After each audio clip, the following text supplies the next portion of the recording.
Jen Giuliano, who's well known, Jen Giuliano, well known here in SCAG because she's a leading transportation and regional planning expert.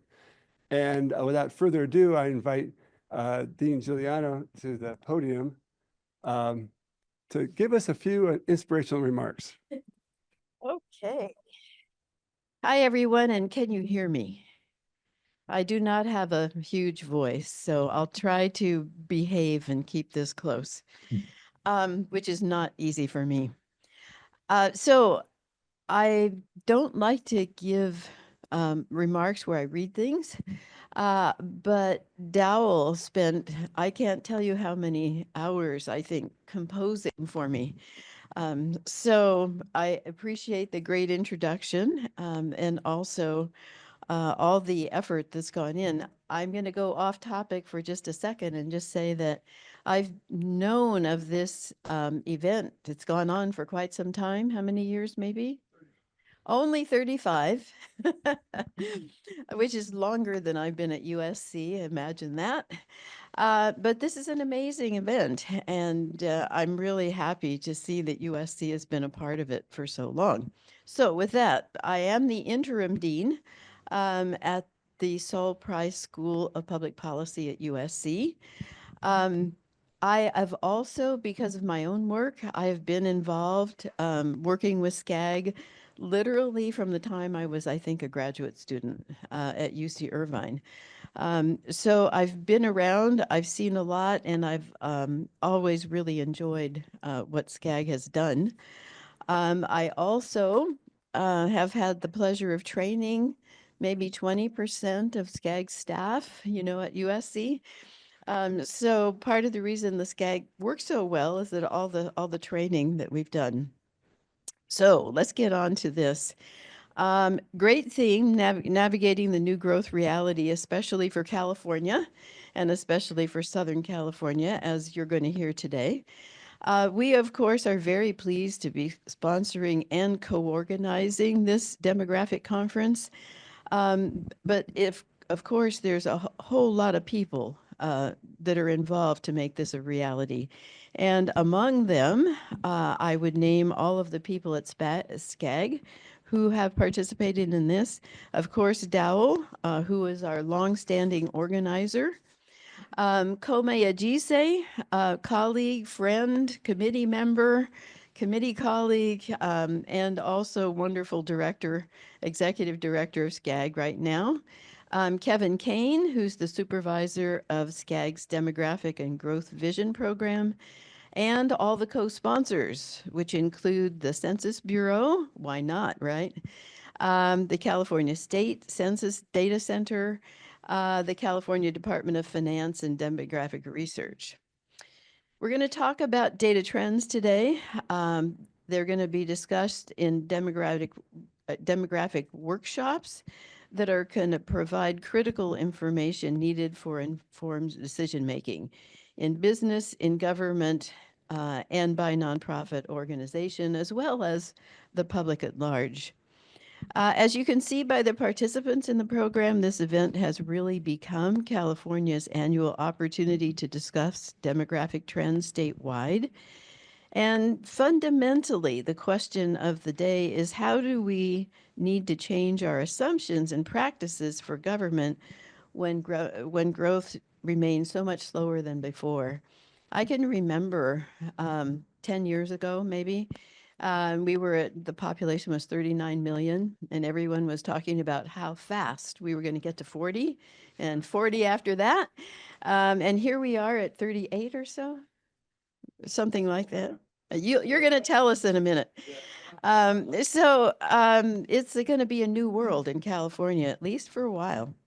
Looking over the impressive program for the conference with some very rich panels, we're going to have the keynote by Bill Fulton, another colleague from many, many years. And we're hoping, of course, to find some good answers over the course of the day. So once more, on behalf of USC, the Price School of Public Policy, I'm delighted to welcome you here today, and thank you all for attending. Thanks. Thank you, Dean Giuliano. And now it gives me pleasure to introduce by video SCAG's president, Kurt Hagman. He'll be delivering some pre-recorded remarks that I have previewed and approved already.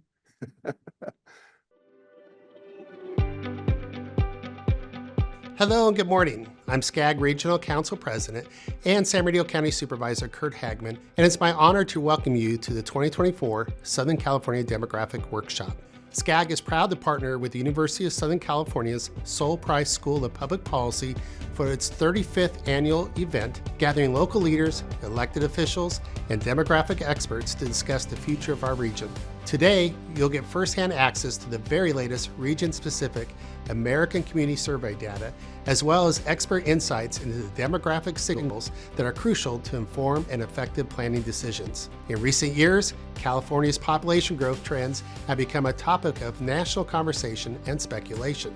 Today's discussion will focus on the facts to help us all make informed decisions as we continue to plan and work toward the collective prosperity of all who call Southern California home. We'd like to thank the U.S. Census Bureau Los Angeles Regional Office and the California Department of Finance Demographic Research Unit for contributing to this event and the Southern California region over the years. Finally, thank you to Professor Dow Myers and his colleagues at USC for working so closely with the SCAG team over the years to bring this information to a wider audience, which includes more than 400 of you watching the event online. Thank you for joining us and continue to work together for Southern California.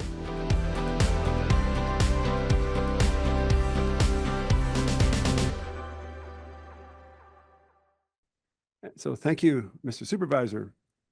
I now have the great pleasure of introducing the top man at the table here, Komi Ejise, who is the SCAG's executive director, and I'm going to turn over the microphone to him.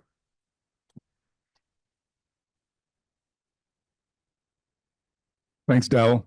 You know, one of the things about this conference every year is I look forward to seeing Dell. I mean, no, not the only time. You come around once in a while to set up for the conference, but it's always good to see Dell because we know we have a demographic workshop. Well, good morning.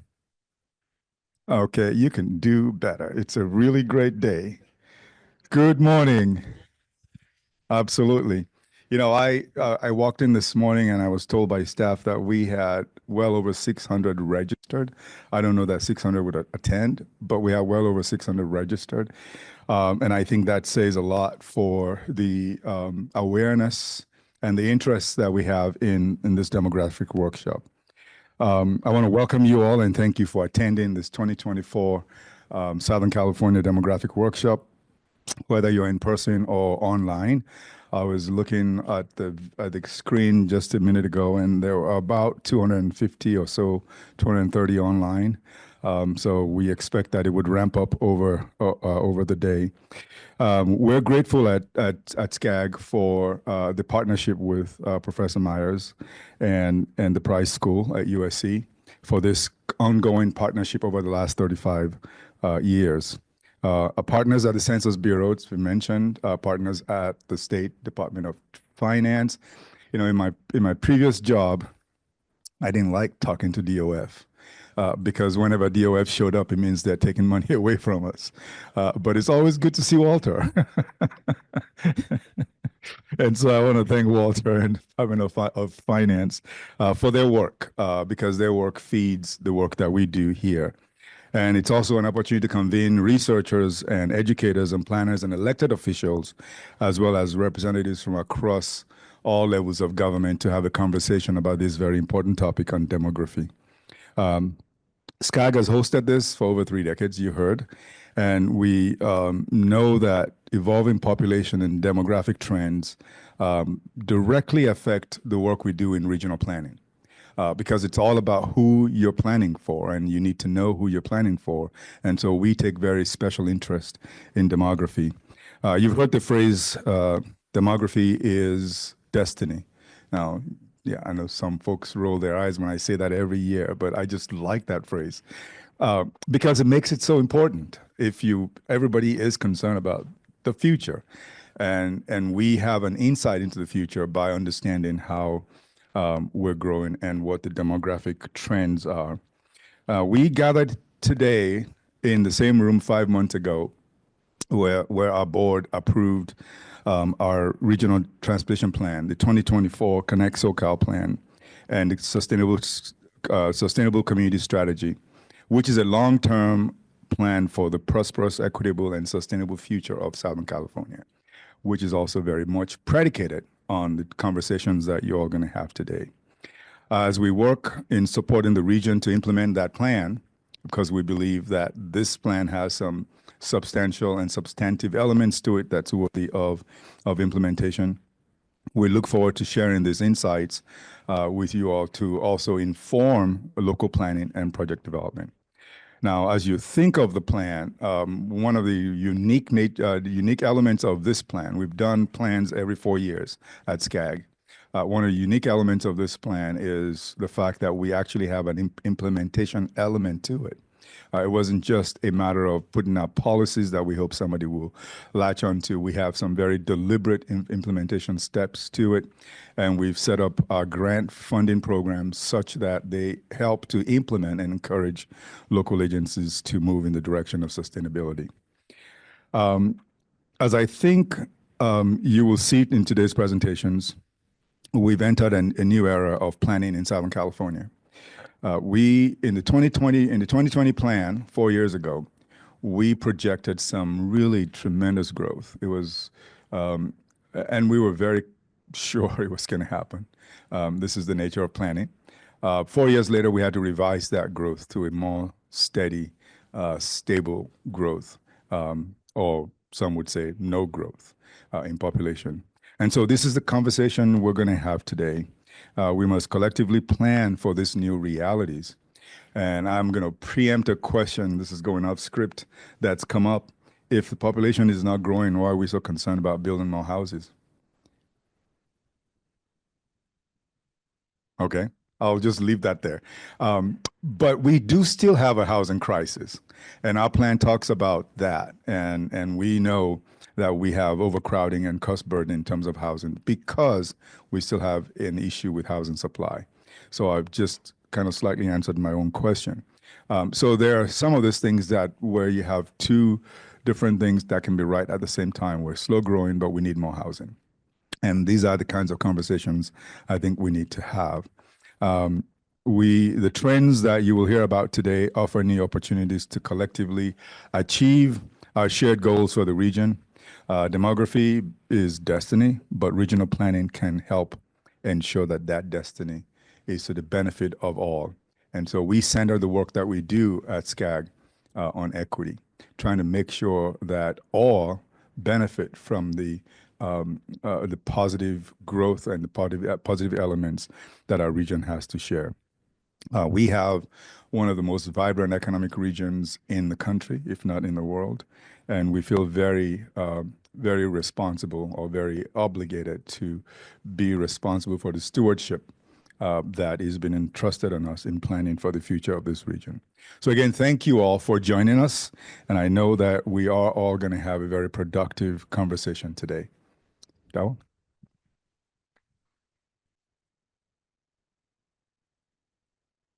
Thank you, Kome.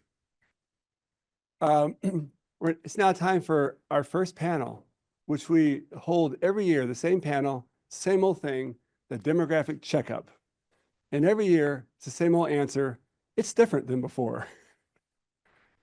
I'm going to have Beth Giras, who is the panel moderator, introduce her panel. You all could come down. So Beth is a demographer with the Population Reference Bureau, but she's also based in San Diego. So she knows California, and she knows national demography. So Beth. Thank you, Dowell. Good morning, everyone. So I'm going to do the quickest bios I possibly can so that we have lots of time to talk. Our first panelist is Dr. Walter Schwarm, the California State demographer, and he's the chief of the Department of Finance's Demographic Research Unit. Following Walter will be Dr. Echo Jung, regional planner in SCAG's, San Diego bias, regional planner in SCAG's demographic and Growth Vision Unit. And I'm going to kick things off with just a little bit of, as Dowell said, sort of national and also international context. And afterward, we'll have about 12 minutes of Q&A. Waiting for slides.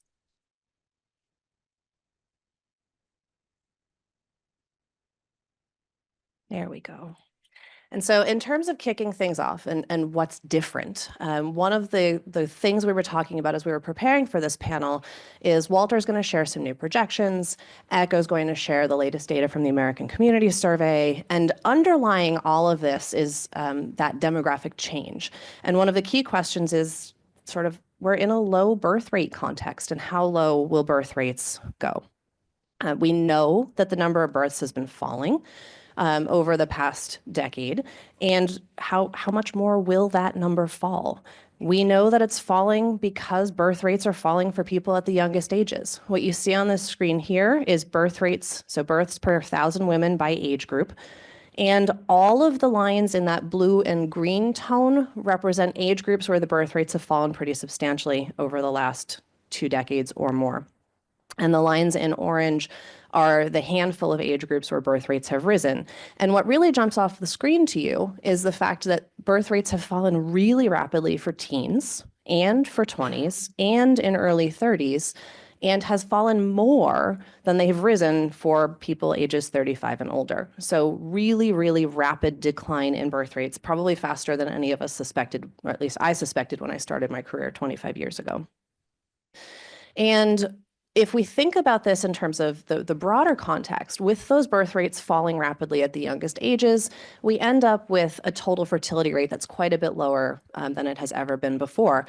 And I know this is a demographic workshop. I suspect everyone in here knows what I mean when I say total fertility rate, but just to make sure, we mean the number of children a hypothetical woman would have in her lifetime if today's birth rates by age stayed exactly the same throughout her lifetime. So it doesn't mean how many children a woman will have.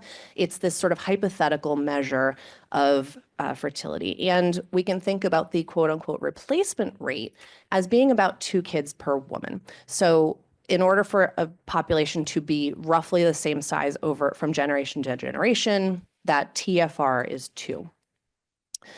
So I know it's early. I know you may not all be sufficiently caffeinated, but we're going to start off with a little quiz. And what is the US total fertility rate today in 2023? And the options are 2.1, 1.9, 1.6, or 1. Keep that number in your head. And if you answered C, 1.6, you're exactly right. It is the lowest total fertility rate on record. We've been keeping records in the US for more than 100 years. And there have been other periods of time where the total fertility rate dropped rapidly, but this sort of feels different. And it's the first time we've been consistently below 2 for quite a while. And one of the other questions is, what does this mean in a global context? When I started out my career as a demographer, there was lots of migration into California from Mexico, in part because the birth rates had been high for quite a while. There was a young population looking for opportunities. But what's that rate today? Is it 2.5, 2.1, 1.9, 1.8? And if you answered 1.8, you would be correct. Mexico's total fertility rate fell below 2 in 2019. And honestly, across all of Latin America and the Caribbean, the rate is below 2. So the entire hemisphere has a total fertility rate below 2, which I think surprises a lot of people who've been doing this for a long time, how rapidly it's fallen and how sort of persistently across the board it's fallen globally. And anyone want to guess what the lowest fertility rate is in the world today? Some of you who have been following the news may have heard this. It is 0.7. South Korea has the global distinction of having the lowest total fertility rate in the world, but it's not the only country. Most of East Asia's total fertility rate is down in around 1. Even Puerto Rico is below 1. And there are a few places in the world where the TFR is still high. Niger is the world's highest, about 6.7, but just 11 countries had an estimated TFR above 5, most in Africa, plus Afghanistan. Globally, what does this mean? With most countries being in that low context, globally, we're just above replacement. It's only about 2.2. And so what does this mean for the United States? What does it mean for California? Putting California into context, we are on the sort of middle of the countryside, but no state in the US has a total fertility rate above 2. And globally, this also has implications for migration. If there are fewer kids being born around the world, there are fewer people who are going to move. And so this has strong implications for California's growth context in terms of kids being born here, but also for migration flows. There aren't lots of kids across the US who are being born who are going to be moving around, and there aren't going to be as many children globally. So with that really bright outlook, I'm going to turn it over to Walter. Thanks, Beth. Yeah, no, it's my job now to get even worse. No, no, but that's an important piece that goes with this to a certain extent, is where are we going now, and how are things going to kind of move forward potentially, right? I mean, for projections, like all of these forecasts, this is a baseline forecast. It really represents kind of the situations that existed in the near field. I'm not changing policy massively. There's no assumptions that we're going to have changes in immigration, policies of immigration. There aren't any assumptions about really climate change in this, although to a certain extent, we did take that into account a little bit when it came to the coastal counties. And you'll see that when I look at Los Angeles and a couple of other ones towards the end of this, because it's probably on the horizon, but we don't know what that's going to be at this particular point in time. And baseline projections are supposed to be kind of like, well, this is where the trends are currently. We may produce some alternative ones. They may be posted. We'll see. I mean, that's something we always promise, but sometimes we don't deliver because sometimes they're not that different, actually. It's really interesting to see when you change certain assumptions, whether you get anything that's actually really different out of the eventual projections. So these are the new ones compared to the gray lines, which were the ones in B19. That's the last baseline series. There's an interim series we produced 18 months ago. That's essentially B19's assumptions with mortality that was very heavily influenced with COVID, and immigration or migration that was pretty heavily influenced by that model, the B19 model, within the last 4 to 5 years. So that included the pandemic changes. Now that's really why that one is as pessimistic as it was. Obviously, compared to B19, the new one, the red one, doesn't look like it's super optimistic either, but it does have more optimism in it. It really does say that, look, we can see the fact that the migration changes that we had in 2020, 2021, and 2022 were probably just an anomaly. It was COVID related, it was pandemic related, and the new sort of working relationship, because as I think we'll see here in a moment, migration trends for 2023 are certainly more like they were in 2018, 2017. Certainly from what we have for early data for 24, we're back to sort of a new normal of stuff that looks like it did in the late 20-teens. So 2018, 2016, 2017.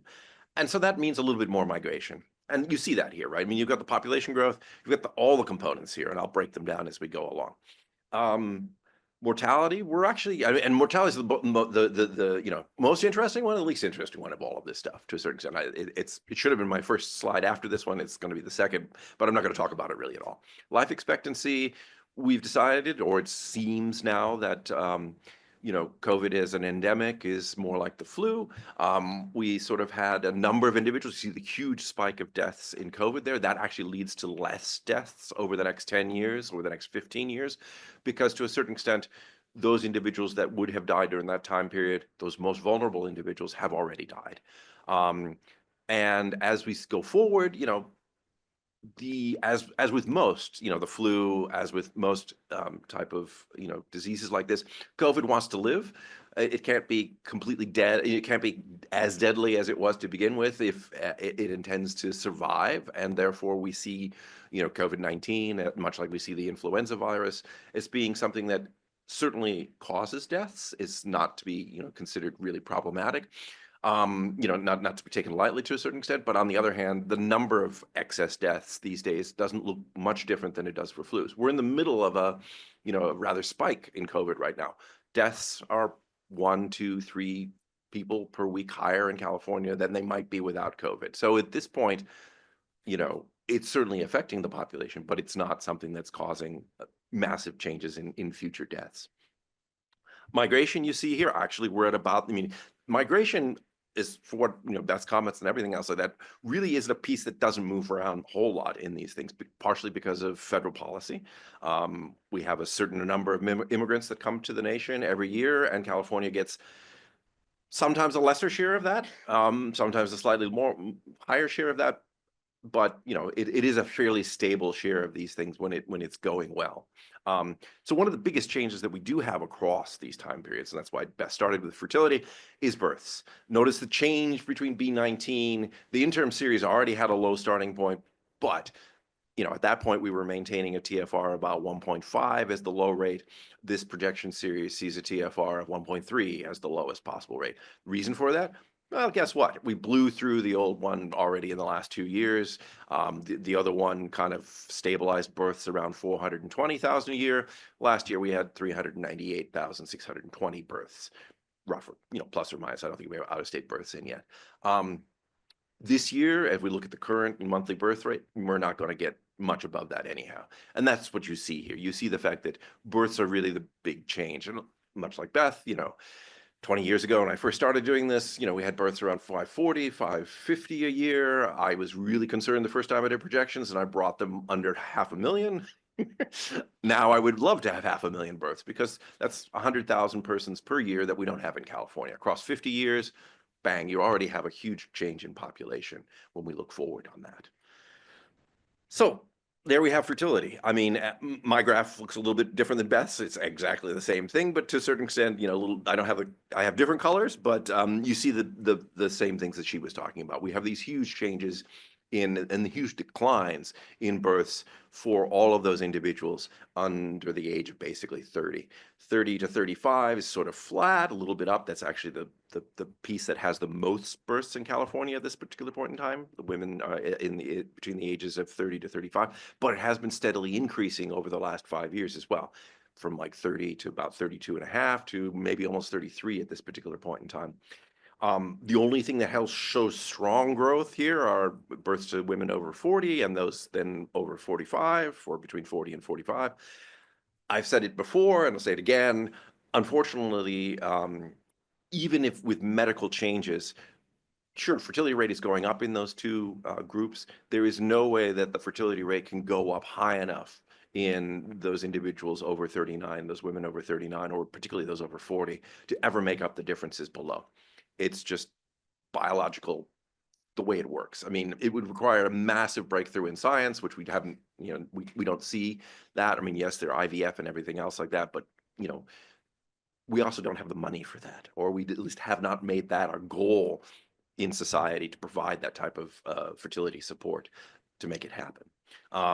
So we end up here with a level of fertility that, you know, puts us about level of Europe, about, you know, some of Asia, but not really, you know, down to levels of South Korea or Japan or something like that. So, like I say, life expectancy. This is what was underneath the sort of the interim series. We saw, you know, both the pandemic deaths there in red, and then we saw this deaths of despair in blue there. That was particularly bad during that time period. That led us towards pulling a mortality schedule that was pretty harsh, actually, really pretty low, you know, didn't really recover life expectancy very quickly. The new series, on the other hand, does recover life expectancy. You notice those bands don't exist. It's a wider band now across that. The scale changes a little bit in there, but we don't have two age groups that really show out as being radically different than all the rest of the age groups in that. And that reflects both this fact that the COVID-19 pandemic, or the COVID-19, is now, you know, not as, you know, not causing as many deaths as it did previously, and also deaths of despair are indeed down. We noticed, you know, apropos last week, or maybe 10 days ago, CDC released the fact that opioid deaths are finally coming down in the nation, and that is one of the major pieces of that death of despair piece, suicide being the other one. That one nobody has said anything yet about, but to a certain extent, like I said, mortality is a little bit the most boring one on this one, because we're recovering life expectancy, and life expectancy looks a little bit more like the B19 series at this particular point in time, with perhaps a little slower move forward. This was the interim. I point out this one because this was a particularly sort of pessimistic view of this. You can see the net migrants there is relatively small. And certainly deaths are very, very prominent here all the way out to 2060. This should blend in. Now we go to 2070, and you can see the fact that we're actually pulling in more migrants and more net migrants. This comes from both a recovery from foreign immigration or from immigration, and also the fact that, you know, as was well heralded, right? Yeah, Los Angeles actually grew by 5,000 people last year. But that's true in the sense that this is that idea. It's, you know, and whether Los Angeles grew or not, you know, because that's kind of probably within the margin of error. The main point is this, you know, this kind of large movement of individuals outside of California with a failure to have a commensurate number of individuals moving into California appears to be over in the data. We're more like it was in the past, where sure, we lose population every year. We have since basically 1990. But on the other hand, part of this is being a gateway for immigrants. Immigrants come to particularly Los Angeles and Orange County, but also other parts in California because these are welcoming communities. But guess what? When they decide to move on because they like someplace else a little bit better, or they have family someplace else or something else, they become domestic migrants. So the mere fact that we pull in so many more immigrants and then they look for other places to go, you know, because they're looking for other opportunities, right? I mean, to a certain extent, if you want to build, you know, I've said this before, right? If you're going to have an immigrant, you know, bodega or something like that, that's going to cater to other immigrants, if that's your dream, you probably aren't going to fulfill that dream very well in a place that is filled with lots of other immigrants that already have built these shops and everything else like that. You're going to try and find a pool of unserviced individuals somewhere else in the country. That's true of just a little bit. I mean, it's just migration that happens as it goes backwards and forwards with this one. So let's see what it looks like sort of for other things. Like I say, Los Angeles was a particularly pessimistic because it had been losing population so much since, you know, over the pandemic period, but also in the late 2018s. And you can see, sure, we're less than 2019. I think 2019 was probably, you know, a little bit too optimistic for Los Angeles. Partially that was because the individuals that we had coming here, the migrant balance was a little bit different in 2019. I think we fixed that and it certainly goes with today's topic. You see that that is relatively slow growth. The last 10 years of the projection are really a problem, and they're a problem because of essentially demographic momentum. The fertility changes. If one generation doesn't have enough children as the next generation, then that generation has fewer women, and then those women have fewer, even if they have lots of fertility, they have fewer children, and so on and so forth. And that demographic momentum really bites pretty hard in the 2060s and 2070s in that decade, in this projection. This being a baseline projection, I can't, you know, we don't want to do anything about it because the solution to that would be raise migration, would be raise probably international immigration. It's flat starting in, you know, 2038 in this projection because we don't know. That's a political decision. That's not an economic decision. That's, you know, that is 100% based on Washington, D.C. And we just have to assume we'll get to the level that we have had in the past that looks pretty good, that looks healthy, and leave it at that. You see the issues with births in there. Deaths are particularly, you know, really harsh there in the interim. That really reflects that Los Angeles, because probably it had a fair number of essential workers, really did experience a particularly sort of elevated levels of deaths during the pandemic. Migration, you know, like I say, we were a bit pessimistic, you know, 18 months ago. Now I think, you know, it's ramping up to a level which I think is sustainable. And actually, there's the thing, right? Migration is not the issue, because the difference between B19 is not migration and it's not deaths. It is to a certain extent the fact that there are just fewer births. The fertility is really driving us much further down. Orange is a much older county to a certain extent, and its immigrants are much older. So therefore, we really don't see that many births. And this is particularly true of recent immigrants. And that's why Orange doesn't quite recover to the same, you know, it is still a little bit, I wouldn't say pessimistic, I'd say reality. Orange doesn't attract as many young families or as many individuals who are dynamically going to have more children at this particular point in time. The last 5 years, the last 10 years, it's been its migration flow has been fairly old. in all honesty, beyond the level of fertility where they would be having a lot of children. And so therefore it stays about the same, as you can see, which is reasonable, I suppose. Riverside, once again, I mean, there are opportunities. Riverside does indeed get families or individuals intent on building families out into it. This is largely based on, as called, affordability, right? The part of the reason driving the slower growth is fertility, but one of the aspects of fertility that is causing the relative drop of fertility is indeed an affordability issue. This is not unique to California, is not unique to the United States, as Beth points out, it's sort of the world, but certainly within the United States, while California remains, probably one of the least affordable states to live in, affordability, particularly across all the metro areas in the United States, is also pretty bad. And that is part of what's driving this decline in fertility as it goes along. So to a certain extent, the ability to go and create your own household and have that household be in a place where you are comfortable and where you are able to have children is one of the things that's driving the fertility currently down. And honestly, 1.3 seems like it's a relatively low value, but as Beth points out, there are plenty of opportunities for that to go lower. I mean, and plenty of places in the world where you can look at it and you say, yes, it is lower. And with that, we got problems within the thing. San Bernardino, it's very much like Riverside to a certain extent on this one. A little bit pop in birth there. The births, it's a little bit different in terms of that one, but in terms of overall as the series, it's moderate growth. And I think that reflects the fact that we do see the region as being a strong attractor. We do see the fact that particularly in Los Angeles, but some of this other areas, this is coastal, more or less. And while I said there isn't a huge climate change thing here, because who knows what's going to happen in 30 or 40 years, we have sort of been the case. Well, at the very least, we won't expect that this area is going to experience the massive sort of problems that some other places might experience. And with that, we'll leave it at that. Hello, everyone. My name is Echo Jung, Regional Planner for Demographics and Growth Vision here at SCAG. My presentation today will address the post-pandemic housing and remote work trends in Southern California, drawing from the 2023 American Community Survey, or ACS data. So the presentation actually tracked pretty well with what we've already discussed. The ACS 2023 data came out just 12 days ago. So here at SCAG, we got super excited. So we dived into data right away and looked in a number of topics already, ranging from household incomes, several topics related to housing affordability, as we mentioned, commute mode, and industry sectors. We have released a report to talk about all these interesting and important stuff.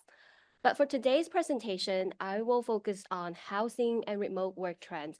But I want to start with with some encouraging news. That is, adjusted for inflation, household income increased quite significantly in the region. So here we are looking at the inflation adjusted or real median household income in the SCAG region. By median household, we think of it as a typical household for the region in the sense that 50% of the households in the region were at least making this much. And we can see that real median household income pretty much follow the economic cycle, as you can see a very clear decline during the Great Recession. And for the past decade, real household income increased by 17% in the SCAG region. This compares to the national growth of 11%. The region's growth rate is actually a lot more robust. And you can also see that household incomes pretty much sustained at high levels over the past couple years. And so the income trend is really encouraging. It is illustrating the long-term economic well-being when you look at a typical household in the region. But of course, this not captures the full income distribution. So, but it does give you a pretty good idea about how a typical household look like in the region. And in the report, I also talk about how median household incomes vary quite substantially across the region's 6 counties. So make sure you check out the report after the workshop. In our region, we mention it over and over, is not just known for its economic strength, but also a very expensive housing market. So first and foremost, real median home value was up by 45% over the past decade. We see a tiny drop from 2022 to 2023. This is likely due to the high interest rate during that time, averaging at 6.8%. But nationally, median home prices actually continue to increase over the last year. So it appears that the high interest rate impact California a little more than its impact on nationally. This intuitively makes sense because this already expensive market just became a little more expensive, and people might be holding off buying homes, or they may want to move elsewhere. So the other point I want to point out is that there is a spillover effect of home prices. What I mean is that when it's increasingly hard to get housing in California, or people's preference change, they will look for places to live elsewhere, and this puts this upward pressure on home prices outside of the state. But then, as the price premium of living in California gets relatively lower, and as interest rates begin to drop a little bit, we can expect to see some pent-up housing demand to be unleashed for the region. So we actually have a presentation to address this question. So more in the next panel, so more on that later.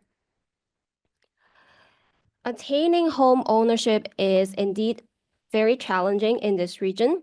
Here I'm comparing home ownership rates in the SCAG region, the rest of California, and the US.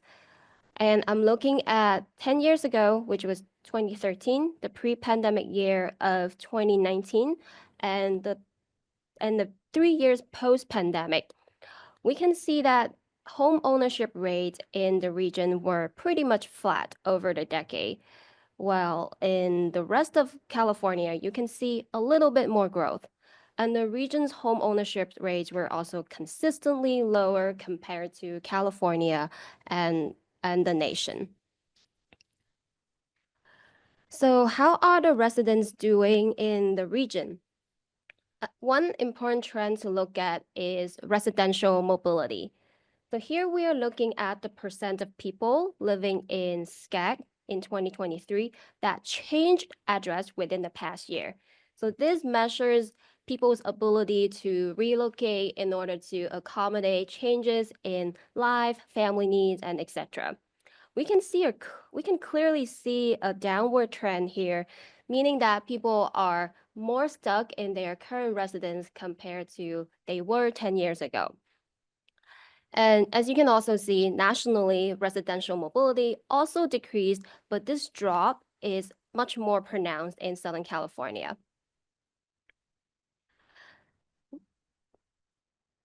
Very sensitive clicker.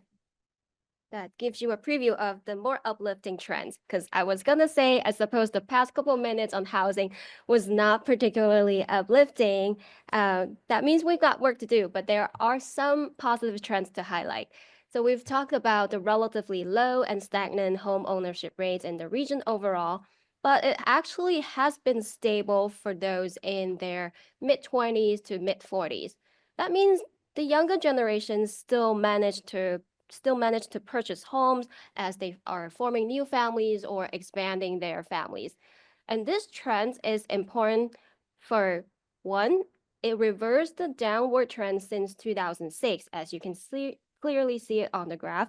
And two, the levels are actually a little bit higher compared to pre-pandemic levels.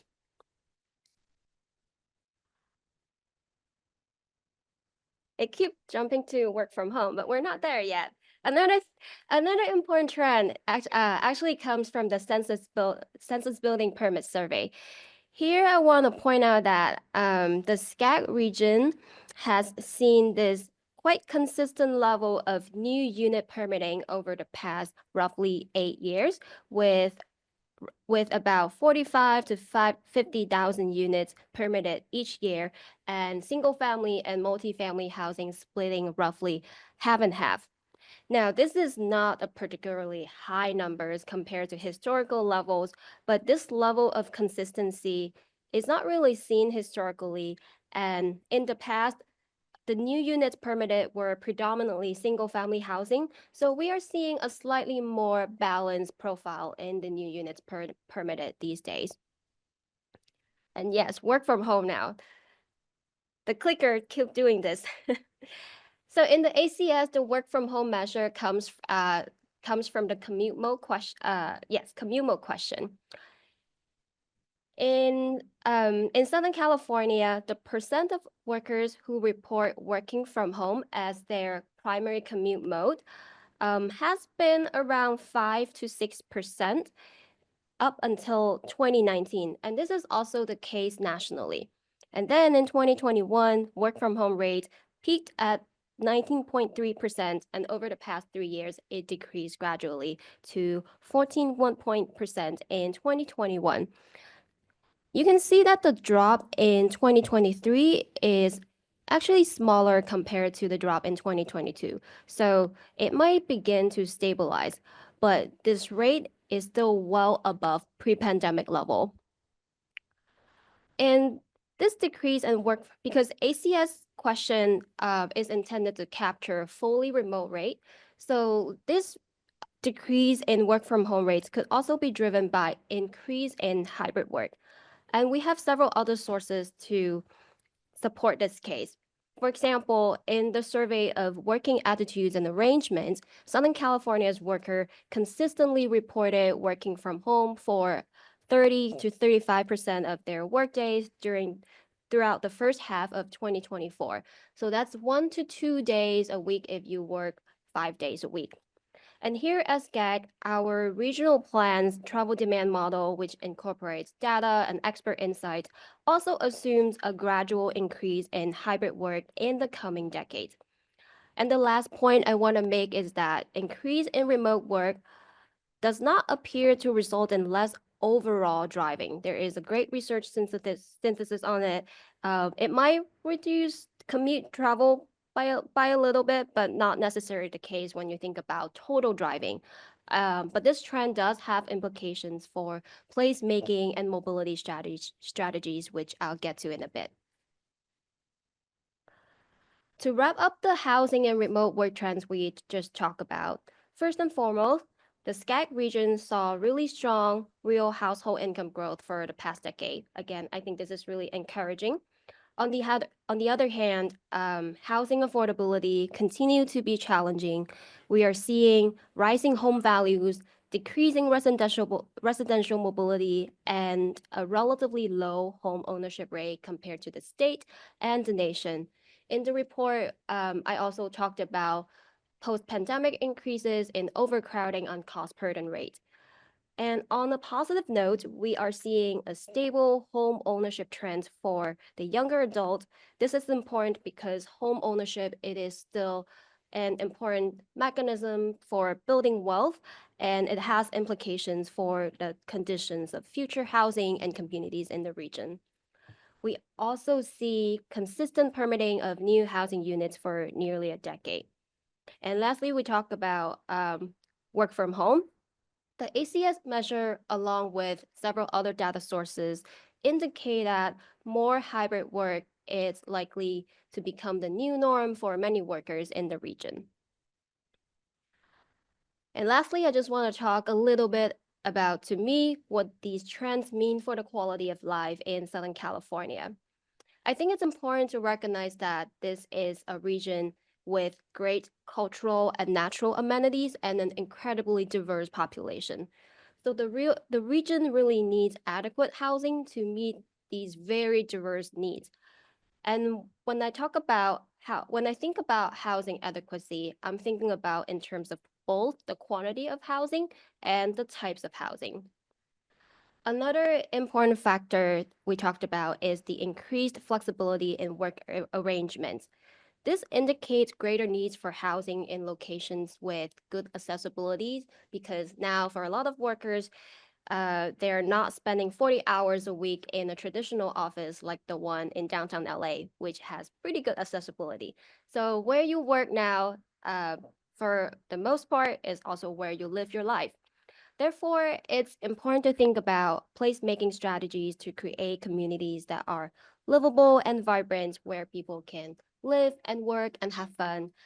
And it's also important to have mobility strategies to adapt the region's transportation infrastructure to new living and working patterns. I'll end here. Thank you so much for your time, and you can scan this QR code to access the ACS report. And I look forward for the upcoming discussion. Thank you both.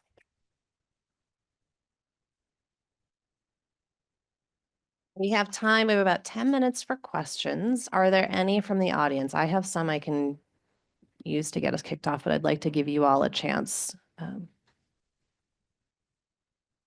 right, I see a hand over here. Turn my, there. Why didn't the increase in remote work reduce miles traveled? Why didn't it work? Why it did not reduce travel? Well, the increase in remote work, if you are only thinking about work travel, that's probably the case, but I'm talking about overall driving. So think about when you work from home, you kind of just, instead of having the work commute in the past, now you are spreading your travel throughout the day. Think about, like, I go to do some grocery shopping during my work day, or some people go out to get a coffee. So there are these different kinds of miscellaneous travel that are now spread throughout the day instead of having just this work commute 9 to 5. And another factor is that now that people have more flexibility, they're working remotely or only need to come into office like once or twice a day. There's a tendency for people to move a little further away because now they don't have to drive every day to their office. So instead of driving 10 miles to work 5 days a week, they are probably driving 30 miles to work, but 2 days a week, like that. That makes sense. Thank you. All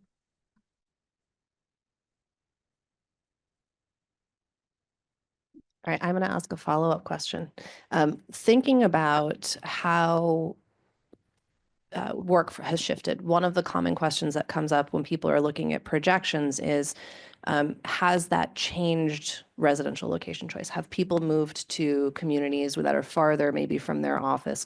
So have you, how have you seen that play out in the population estimates and forecasts? Yeah, I was going to say that that's a clear one that comes in an answer to that is it's part of the reason to a certain extent why Riverside has continued growth in this, but I would really point to the, say, greater Sacramento metro area and stuff like that, because we do see there, particularly so, that we got individuals that are working in Silicon Valley, so working in the South Bay, living in El Dorado County, living in Placer County. So having what would be normally a 3-hour commute, 3.5-hour commute, but they only have to do it twice a week, or maybe even a couple times a month.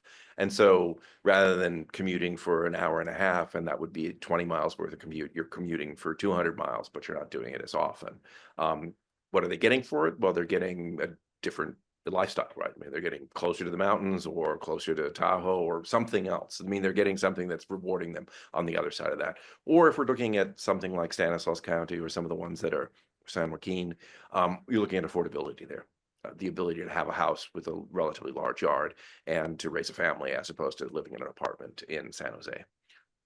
So yeah, that shows in this, and it's part of the reason why the Inland Empire continues to have, relatively reasonable growth, because it still is moderately more affordable than the coastal areas. Other questions? Dal? Yeah, I have a question, if I may. Walter, you have your projections have one main series. Is it possible to write a more optimistic series focused on young adults? Young adults seem to be the fulcrum here. If they leave, then we lose the future babies also. And young adults are the ones most pinched by the housing crisis. And the positive news I learned from Texas, it's getting really expensive there too. It used to be that California was 3 times Texas back in 2005. And recently it's, down to 2 or, 1.8 times Texas.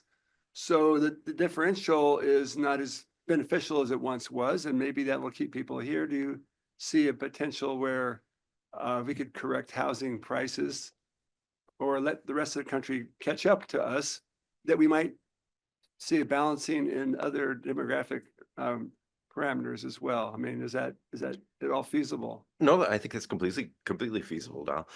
Like I say, one of the changes to this one is the total fertility rate kind of ending up at 1.3 as a TFR rather than about 1.5, and that's because obviously it's unsustainable right now to consider 1.5 because we blow through that. We're already blowing through that. But on the other hand, it's a problem with the baseline series, and an alternative series might have us having that fertility. As you notice, if you look at the stuff again, at your leisure, we do have hope for Gen Z. We do have an uptake in births in the 2030s, late 2030s, and that is when this little bubble of Gen Zers that were born between basically 2000 and 2008 become 30 years old, when those women become 30, 31, 32. This is helpful within, ECHO's numbers as well, in the sense that we do see that there are individuals at least slightly in the right ages there with a higher headship rate, a higher home ownership rate. It'd be really nice if those 25 through 34-year-olds would also have an uptick, because we really would kind of like them to participate in this sooner too, because one of the problems, it's obviously there are many things that go into the decision about having children or not, but where to live is a huge, and the ability to have that affordability is a huge piece of that. And you're right. I mean, Texas is not nearly as, like, that was my comment about, metro areas. They're all not as unaffordable as California, but there isn't a pocket out there that's, wow, this is so great. That's not true. And we can see that, right? K through 12 enrollment. Texas only had an 8,000 person increase last year. It had 88,000 the year before. So you can see that, at least in terms of families moving children to someplace, you can already see a normalization of sort of migration, at least, to a place. Well, that's good news. Thank you. I think we have time for one more question. Thank you, Walter, for mentioning the K to 12 population. That is that's my business. And so what would be great is if, as we talk about population shifts and declines, and it would be great if we could segment out even these age groups, so that we could see, it's one thing to grow a population, it's another to grow the youth population. And also the attracting families, so birth rates is one thing, but if we attract migrants who don't have families, and that seems to be the profile of who's moving into the region, is people who have not just fewer kids or decided not to have any kids, or these younger populations. So whenever I'm thinking about these things, I'm thinking, oh, okay, the population may be growing, but is the families with children growing as a population? And I'd love for the planning assumptions to kind of talk about that a little more. Yeah, I mean, we're all limited on time. I would say that you should look at our data hub, which I suppose somebody maybe later will point out. We have a very nice visualization up there with 0 to 17 and 8, and then essentially, or maybe 0 to 24, and then the prime working age populations from 25 to 64, and then the 65 plus. It is notable in this projection, prime working age more or less is flat. 0 to 17 or 0 to 24 does take a slight decline, and that just reflects the fact that we don't have it. But this is by county, so take a look at that. There are a few counties that buck that trend. It also gives you an opportunity to look at the national projections every 5 years, and you can see that, as Beth points out, we are not an exception to what's happening in the rest of the country. But we don't have natural decrease until 2042. And there are a couple of states already with natural decrease. So that's a positive for California, which speaks to Dal's question. Demographics is destiny, and it takes a long time to, change the ship, but to a certain extent, it could. There could be changes in the future that would change, that would alter this course. It's not, a foregone conclusion. It's just really hard to do. I just Hey, do any of you have the magic $1 million question on when? Because that's what I have to come up with for my own projections. Kevin, did you want to add to that? I did want to just pass up one question that's coming from the Zoom. That's a very quick one for Walter. It's from Enrique Huerta at Climate Resolve. And he's noting that LA Times reporting a lot of additional deaths due to extreme heat, especially in LA County. I'm curious, and Enrique is curious, regarding future mortality trends, how is extreme heat or other sources of climate risk, integrated in? You mentioned, not too much because of the uncertainty, but if you could comment a little more on that. Yeah, I mean, extreme heat is certainly in here. I mean, to a certain extent, this mortality schedule is less optimistic. IV's life expectancy increases are less than it was in B19 and less than they were in B16 as well. And admittedly, that has something to do with sort of deaths of despair. We'll ignore the interim because that was really pandemic, very heavily pandemic based. But we do see the fact that, and you see that in Europe as well, that we do have these excess deaths beyond normal that are generated by heat and overall climate change. I think that reflects the fact that this is a slower life expectancy increase, and that's really where it's at this particular point in time. They're unfortunate, and yeah. And I have one more. Since Kome asked the question at the very beginning about our population is going to be sort of flat, why do we still need to build more housing? One other point that I want to bring up that didn't come out particularly clearly, and I want to make sure is clear here, is partly it's because there's already unmet need, but also as your population gets older, you need more housing to house the same amount of people because, a 6-year-old doesn't have their own house. A 6-year-old is living in a family. As the population gets older and that decrease is coming from fewer kids, older adults are more likely to live alone. You need more housing to accommodate the same amount of people if your population is older. So, and with that, I see Dowell with the sheep hook trying to pull us off. Let's thank our first panel. We'll have panel 2 come down here, please. Hey, Dowell, if I could just take a point of personal privilege to introduce some of our elected officials in the room. You already heard from the Honorable Margaret Clark from Rosemead, Pro Tem. The Honorable John Garrett from Dana Point. John. My friend Daniel J. Ramos from the city of Adelanto. The Honorable Elaine Lister from Simi Valley. There we go. And Mayor George Chan from Torrance. Thank you all for joining us. It's always fun to have the electeds in the room with us. Thank you, Kome. So panel 2 is going to be chaired by Egon Terplan, who is a senior fellow with UC Berkeley Transportation Institute and also with Brookings. And they have a couple of other, he has some stellar panelists. And if I may, I'm going to go join them.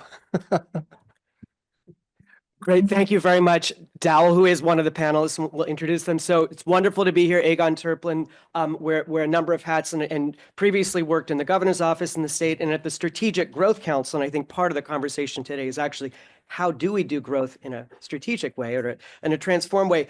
Kome introduced the demography as destiny, which was no doubt is part of what I wanted to introduce. But I also wanted to say, the question is, but are projections destiny? And I think as we switch from the first panel to the second, when we've introduced this question of what factors do we have control over, what factors do we have to sort of succumb to, and what can we change? And I think as we'll see from some of the panelists, the question about what's the quality of the kind of growth or place ultimately that we're going towards. And but to not belabor the housing point, but elevate it, because we'll get deeper into it for a moment. I saw some numbers from the Public Policy Institute of California earlier that looked at why are people leaving California?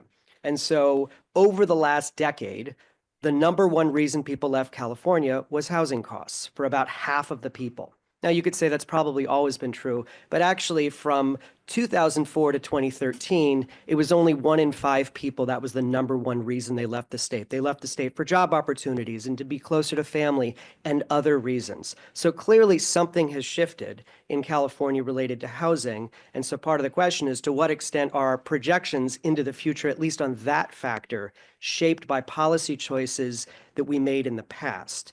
And then I think as we think about this new reality and the role of planning and institutions like SCAG and local governments and all of the entities involved in the planning question, want to introduce kind of two other factors in addition to housing. One, transportation. What does this mean for transportation? What kind of projects were we assuming we needed that might not be needed or might be needed in a different way? So that's another factor that changes. And then, of course, because of some of the panels we have, what does this mean for revenue? What are these factors, both the aging of the population, the shift, the income, and the kind of shifting of who remains, who goes? How does that affect both local revenue and state revenue? So those are some of the kinds of issues I think we're going to get on. So let me very quickly introduce our panelists, who are then going to present themselves, and then we'll have a conversation.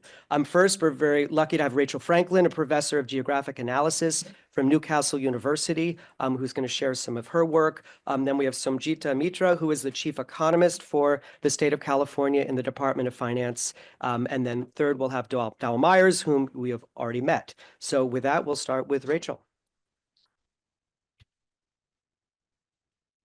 Fantastic.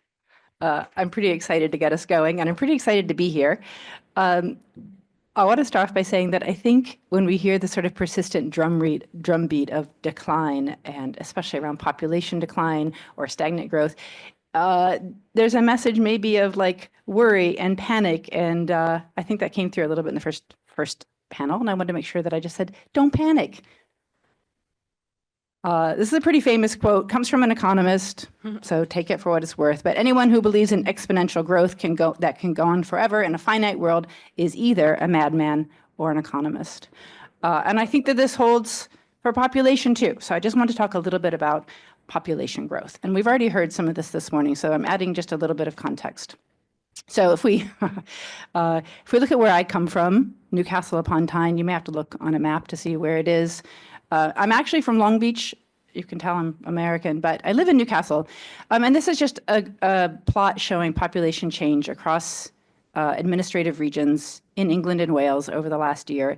It's a little bit difficult to see the bottom axis, but just to say that basically in the UK, most places are growing, but they're just barely growing. So this is in line with what we saw in the first panel. And there are a few that are declining. If we look at a European Union context, so here's a map, the picture is a lot starker. We talk a lot when we talk about fertility about the Asian case of sort of hyper low fertility, but there are countries and regions in the European Union that are facing existing current ongoing population loss from all sources, right? So they're already coping with these changes. So any region that you see with a bubble that's sort of yellow or brown, that's population loss in the last year. And sort of the light green is just the sort of little bits of growth that we're seeing sort of in California or in England and Wales. So this is something that's happening everywhere.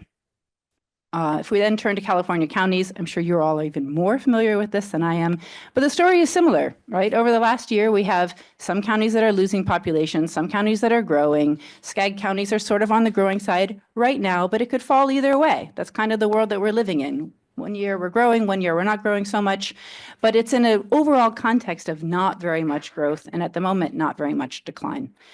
And when I talk to people about population change, the point that I usually want to make is that growth or decline, and again, this has already come through this morning, it's not just one thing, and this is really important from a policy standpoint, right?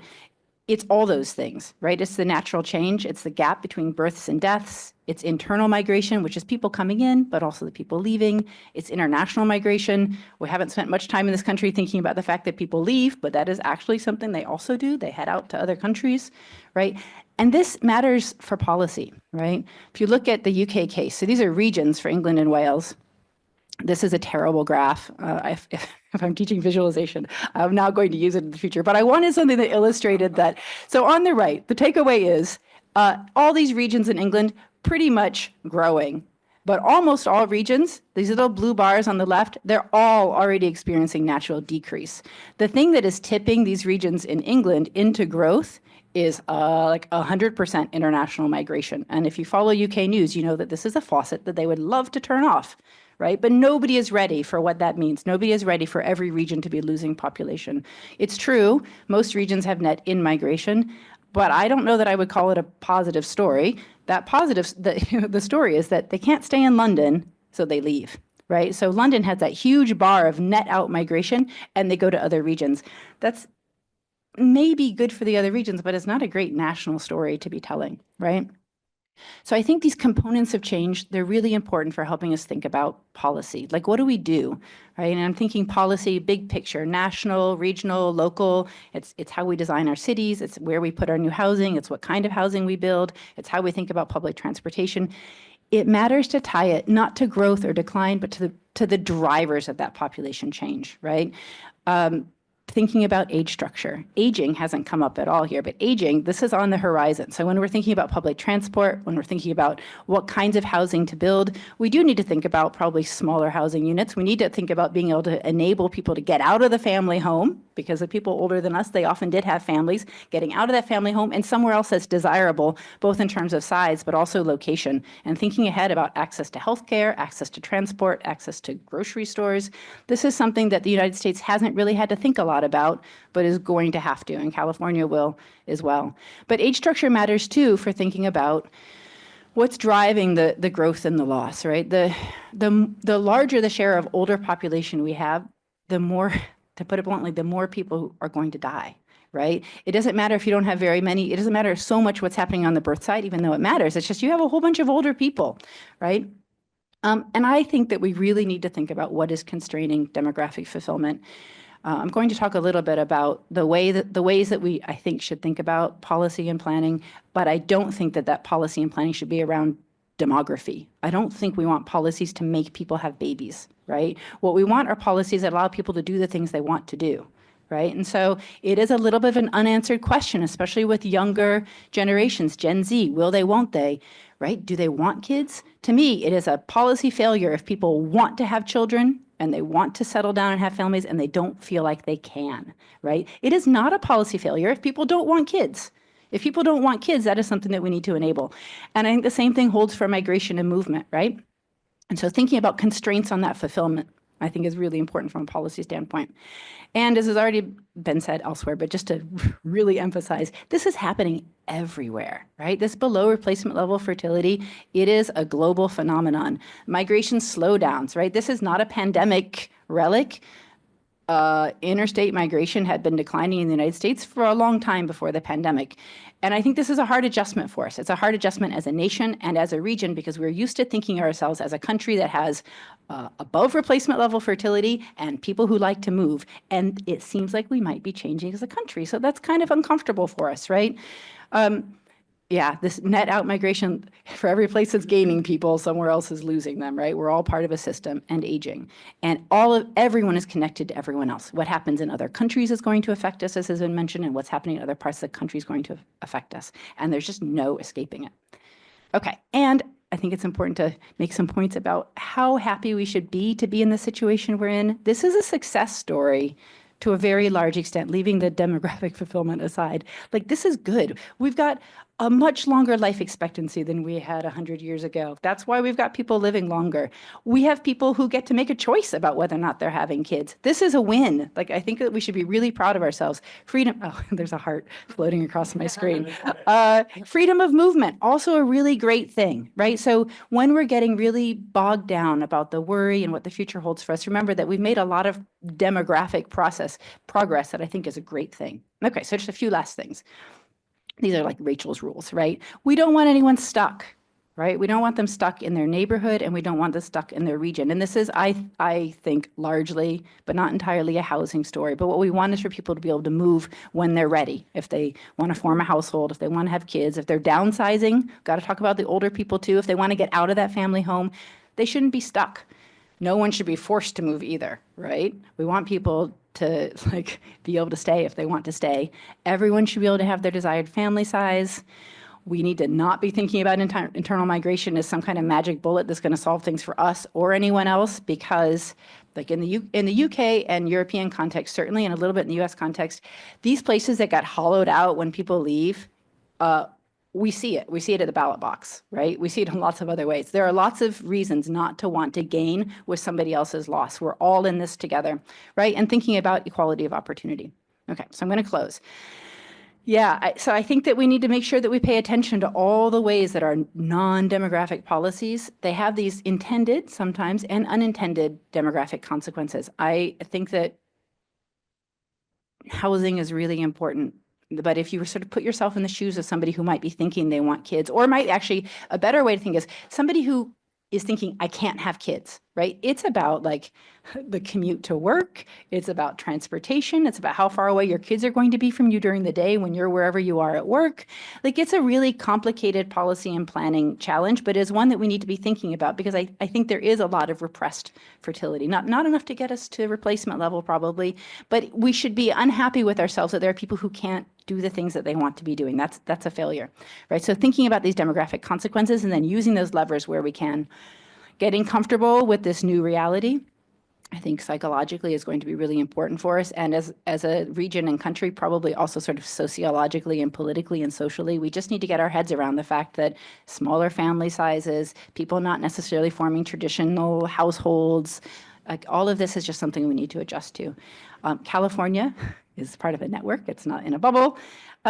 And I was looking for a good way to phrase this, but like not thinking, we can't focus on growth, right? I think it is better if we can focus on like doing things well, making places a nice place to live. And that's multidimensional and complicated. But if we focus on that, I think the other demographic stuff, it'll work itself out, or at least it'll reach an equilibrium that we can feel good about, right? And so focusing on well-being and quality of life, I think is really useful. And with that, I'll close. And remember, don't panic. Thank you very much, Rachel. Hi, good morning, everyone. I'm Sanjita Mitra, the Chief Economist at the California Department of Finance. And I wanted to kind of talk a little bit about some of the considerations for the SCAG region now that we're in the post-COVID economy. We have recovered from COVID. And so what are the next few years going to look like? So the state of the economy as of July 2024, historically, the U.S. has had a slightly lower unemployment rate than California and the SCAG region. SCAG has just about a little bit of a higher unemployment rate. In July 2024, Imperial County currently has a 20% unemployment rate. So that kind of helps push up the unemployment rate in SCAG. GDP growth, actually, the U.S. has been, and as of 2022, has surpassed is 1.9%. SCAG is at 1.6%, and California is at 0.7%. So in terms of GDP growth over the last 5 years, SCAG is more or less in line with the rest of the United States, while California has been declining a little bit. And we are going to be able to update this for 2023 when the county level GDP is released in December. So, but I don't expect it to change pretty dramatically. I expect it to be around the same area. If SCAG was its own country, it would be in terms of total GDP. Again, as of 2022 nominal GDP, the 17th largest economy in the world, SCAG alone. California is the 5th largest and SCAG is the 17th largest. And now if we look at it in terms of per capita, and you look at all the countries that are above California, they're a little bit smaller countries except for New York. So in terms of per capita for large economies, California is right up there. And then SCAG is right below it in terms of its per capita GDP. So the people in the SCAG region are doing generally pretty well. So let's look at some labor market trends.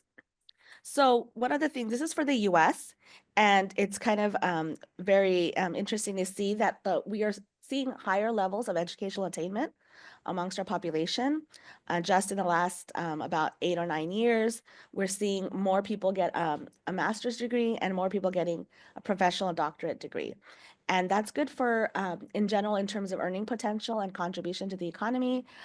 People with a professional or a doctorate degree tend to have a wage premium of about $50,000 a year more than someone with less than a high school degree. So just in terms of productivity and output, it's good to see a lot more people getting higher levels of educational attainment. Now, one of the things I think Rachel touched on a little bit is that our share of the older worker labor force has grown significantly since 2001. In the 90s, a lot of our population growth came from the boomers who moved in for the aerospace industry, and a lot of them stayed after. And so we can see that our share of older workers in this context, we're identifying older workers as 55 and above. Is getting high, our share is getting larger, even as our population remains relatively stagnant, relatively stable at about 39 million people. And then the prime age workers, which are those who are between the age of 25 to 54, their workers' participation has been relatively unchanged over the year. However, and with each decade, the share of older population working has gone up a little bit. And then also our younger workers, again, as I mentioned a couple slides ago, they're less likely to participate in the workforce, and that's because they're more likely to be in school getting some training or a degree. So in blue, we have the rates in June 2000, and in green for June 2024, the last time we looked at this, we can observe a few things here.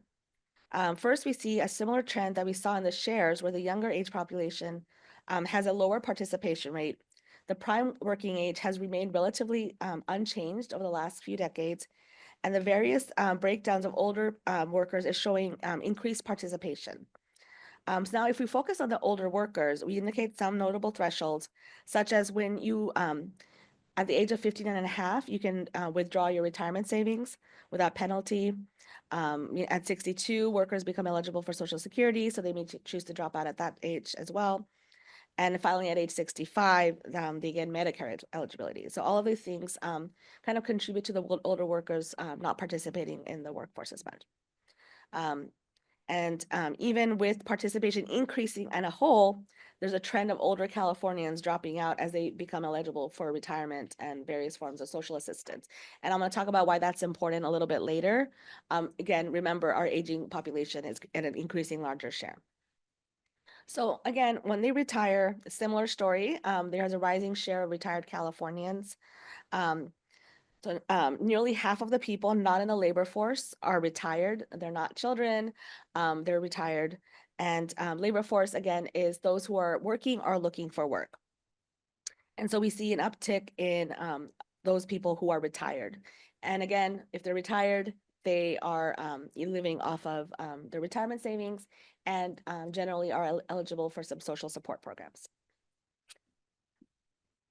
Now, in terms of the economy, if you look at this, it's a little bit kind of hard to see. Imperial County over the last years, in terms of year-over-year growth in non-farm employment, has been pretty high. But again, remember, Imperial County has a 20% unemployment rate, so they're adding jobs now. So hopefully, and with the Lithium Valley, we might see some increase in job growth there. California is the dark blue, and generally the trend is the counties are kind of just follow the state's trend, and it's been generally in line. However, since 2019, the SCAG regions had only 1.4% employment growth, including farm employment, and the rest of the state has had 2.7%. In particular, the SCAG's exportable, higher paying sectors have struggled. Manufacturing, information, and finance all fell at least 4% in the SCAG region, while they added jobs in the rest of the state. Some of the most problematic areas for the SCAG region is the motion pictures industry in LA County. Employment fell about 25% from 2019. One of the bright spots, however, is transportation and logistics in the Inland Empire, which saw about almost a 40% increase since 2019. So that's been one of the things that's driving the positive employment growth in the state. Now, this is payroll employment gain by industry over the year, and this follows the state's trends pretty well. So we've seen most of the job growth being in private education and healthcare services, government, leisure, and hospitality.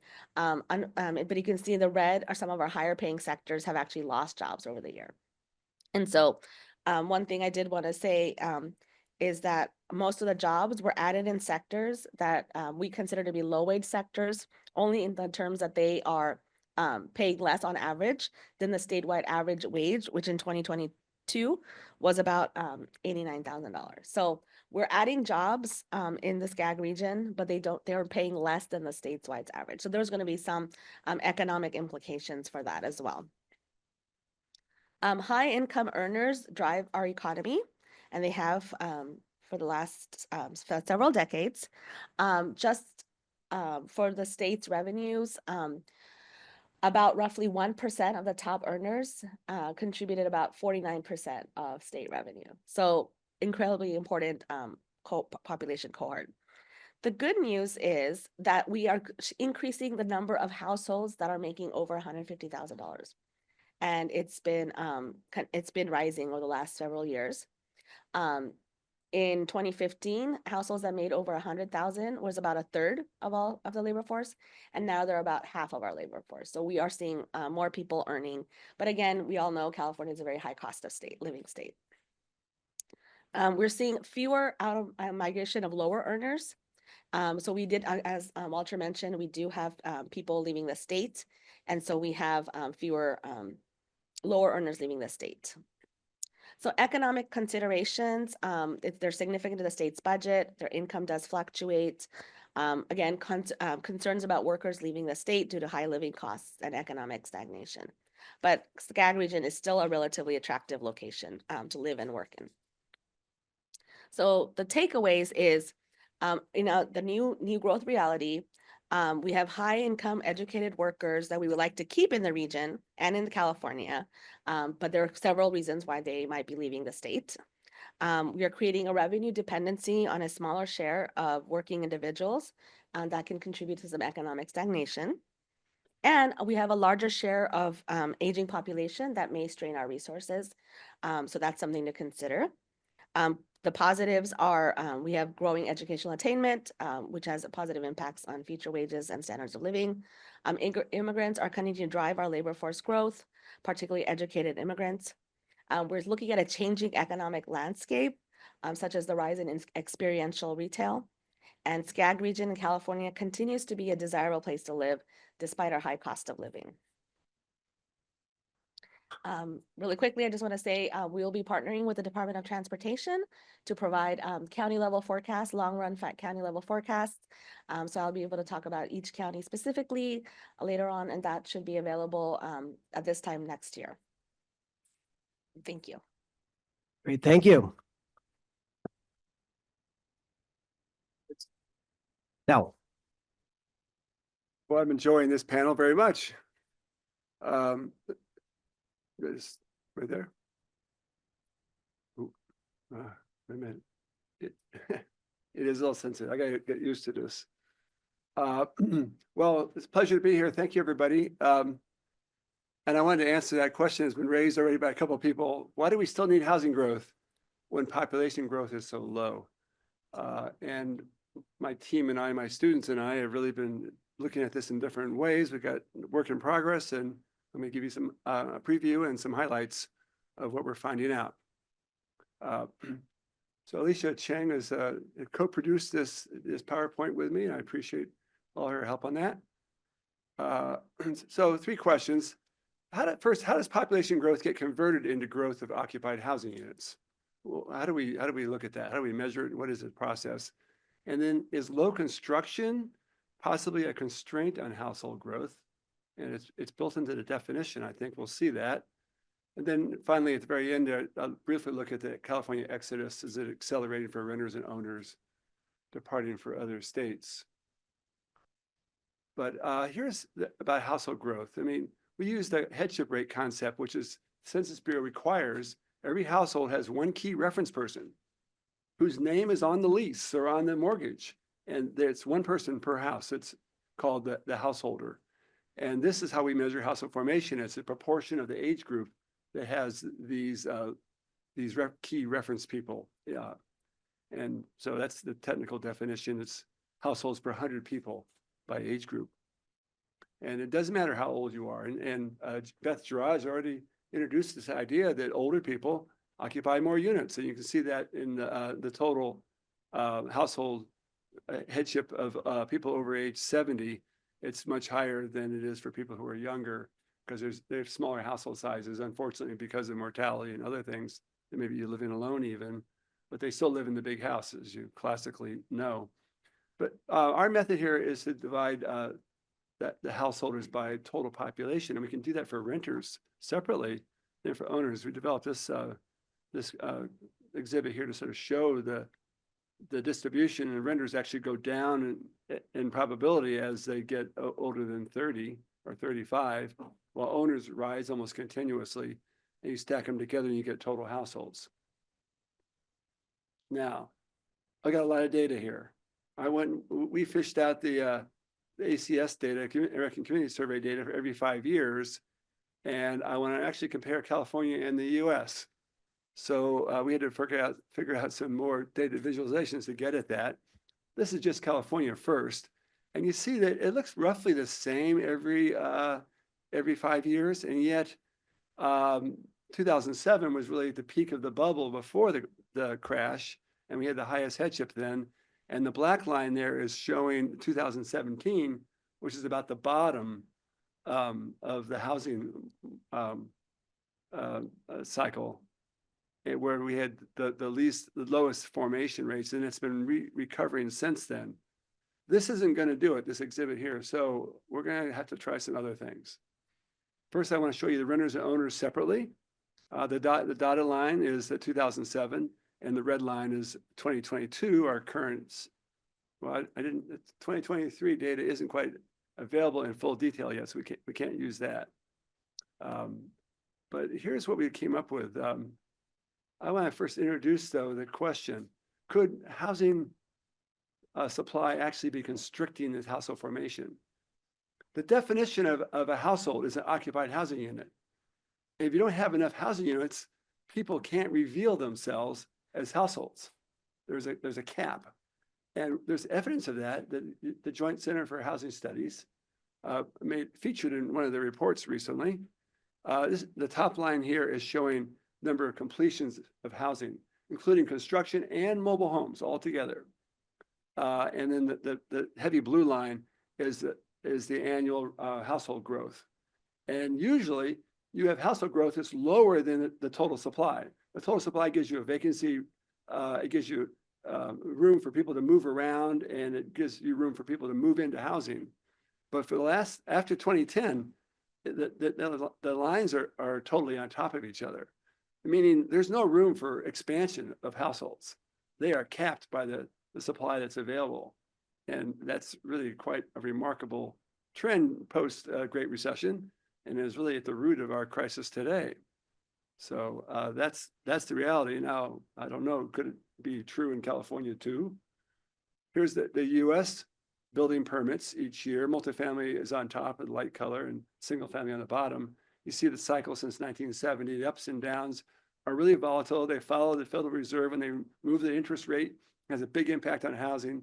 They don't talk about it. They say it's just jobs, but it's impacting housing tremendously every time they move the interest rate. And then you see the dip in the US in the Great Recession. It was really pretty deep, but California has a much more diminished supply of new construction. And even when it peaked more recently, it leveled off pretty early. It leveled off in 2017, whereas the US kept growing up after 2020. So we are kind of anemic, and that must have some relationship to our households being formed. So the question really is, if there's not enough housing growth in the US, is California surely even worse? Now, this will be reflected in reduced headship rates, reduced formations. People that wanted to have their own separate place, they're still doubled up as renters. People that wanted to get divorced, they're still doubled up as angry spouses. When you don't have enough housing, people can't express their lifestyles. So I think it is an important impact to have enough shells, so to speak, for the hermit crabs to crawl into. And we don't necessarily have that. So I'm going to show you a comparison to the US now. This is for every 5 years. So the graph on the left is looking at 2007, which is the end of the bubble, and then 2012, which is sort of the bottom of the Great Recession effects. And in the dark blue is the US, and California is the golden state there. And this is the headship rate decline in each age group. And so, like, 4 percentage point decline for young adults, and not as bad for people middle age, only like 1.5% decline. And pretty similar between the US and in California. The next slide or next graph on the right has this early recovery period from 2012 to 2017, when most of us were just saying, come on, what about it? Let's go. Come on, recession's over, let's go. And the US improved, and California improved a little bit, but now you see we're not improving as much. Finally, after 2017, there started to be an increase in household formation, the left-hand graph. And you see that the US had a stronger increase after 2017 than California did. But if you add these 15 years all together, how much total decline was there since 2007? And California improved less each 5 years. And so our total decline in these age groups is down, 3 percentage points. And the US is like less than 1% decline in all the age groups. So the US as a whole has recovered fairly well, and California's lagging way behind. Question might be, well, we're culturally different. We like doubling up. Or it's an ethnic thing. Or, well, you've heard all these stories. But we think it's actually, there's an opportunity. You can't possibly show that you want a household if the housing units aren't vacant and ready to be occupied. So that is the story there. Now, Exodus, a couple things just briefly on Exodus. We have 2 measures here. I should warn you ahead of time, our measures are far less refined than Walter Schwarm's. Our lines are really bumpy. This is based on the American Community Survey. They haven't been smooth in any way. But nonetheless, we're going to look at the attrition of cohorts. As people get 5 years older, are they still here? Or what share of them are gone? And that's one way to measure exodus. And the second way, we'll look at annual net migration. You hear about this a lot. Just tracking people who domestically moved from California to other states. If you move out of the country, you're not recorded. So only people move domestically. And we'll look at both of these approaches. So here's the cohort attrition. And what's important is to look at the US first, which we'll take as normal. So below age 40, there's actually an increase. These cohorts are expanding because of immigration. Young people immigrate, young adults immigrate, and so our total population actually expands a little bit. But after age 50, mortality starts to kick in, and these total numbers are dropping. Some people might leave the US and go to their home country, but you see there's not much difference between 2012, 2017, 2022. They're really pretty similar lines. But then we look at California over on the right-hand side. Same data source. Now for the state of California, that red line doesn't look good. It's the attrition from 2017 to 2022 is negative even for young adults. There is no immigrant boost. There is no domestic migration boost. It's a sinking. So if an attrition rate is 95%, that means we lost 5% of that cohort when it got 5 years older. But then here at age 65, 69, we're down to like, attrition rates of 87%. So we lost 13% of the population. And it's worse in 2022 than it was earlier.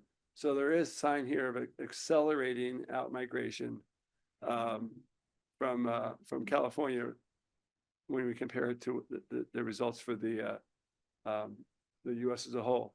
Last slide. I'm not even going to have a takeaway slide. This is my last slide. Well, no, I got two slides.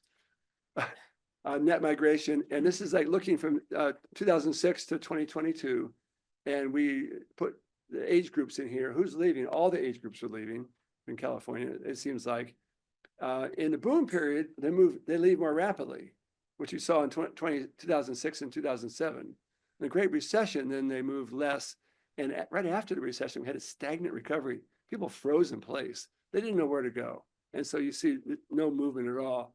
And then during their recovery, they start moving again out. And you can see the age groups who are leaving. The ones that are older might be cashing in. They're growing house values. People who are younger might be looking for housing. How do we have any evidence of that? Well, last slide. Well, here's the renters versus the homeowners. The renters come and go pretty steadily every year with very little bias, except for the pandemic 3 years there at the very end. The owners are the ones that are driving the big out migration. These are people who are owners after moving. We don't know what they were before moving. What we record after they move, and after they move, there's a lot more of them that are homeowners than the ones that moved in. So that's people who are probably seeking new opportunities that they can't get. They hit the ceiling at age 30, 35, they got kids and they can't stay in a 2-bedroom apartment and they can go to Arizona or somewhere else and we're losing them. So it's circumstantial evidence. It's not proven. Sure is correlated pretty good. So thank you. Great, thank you very much.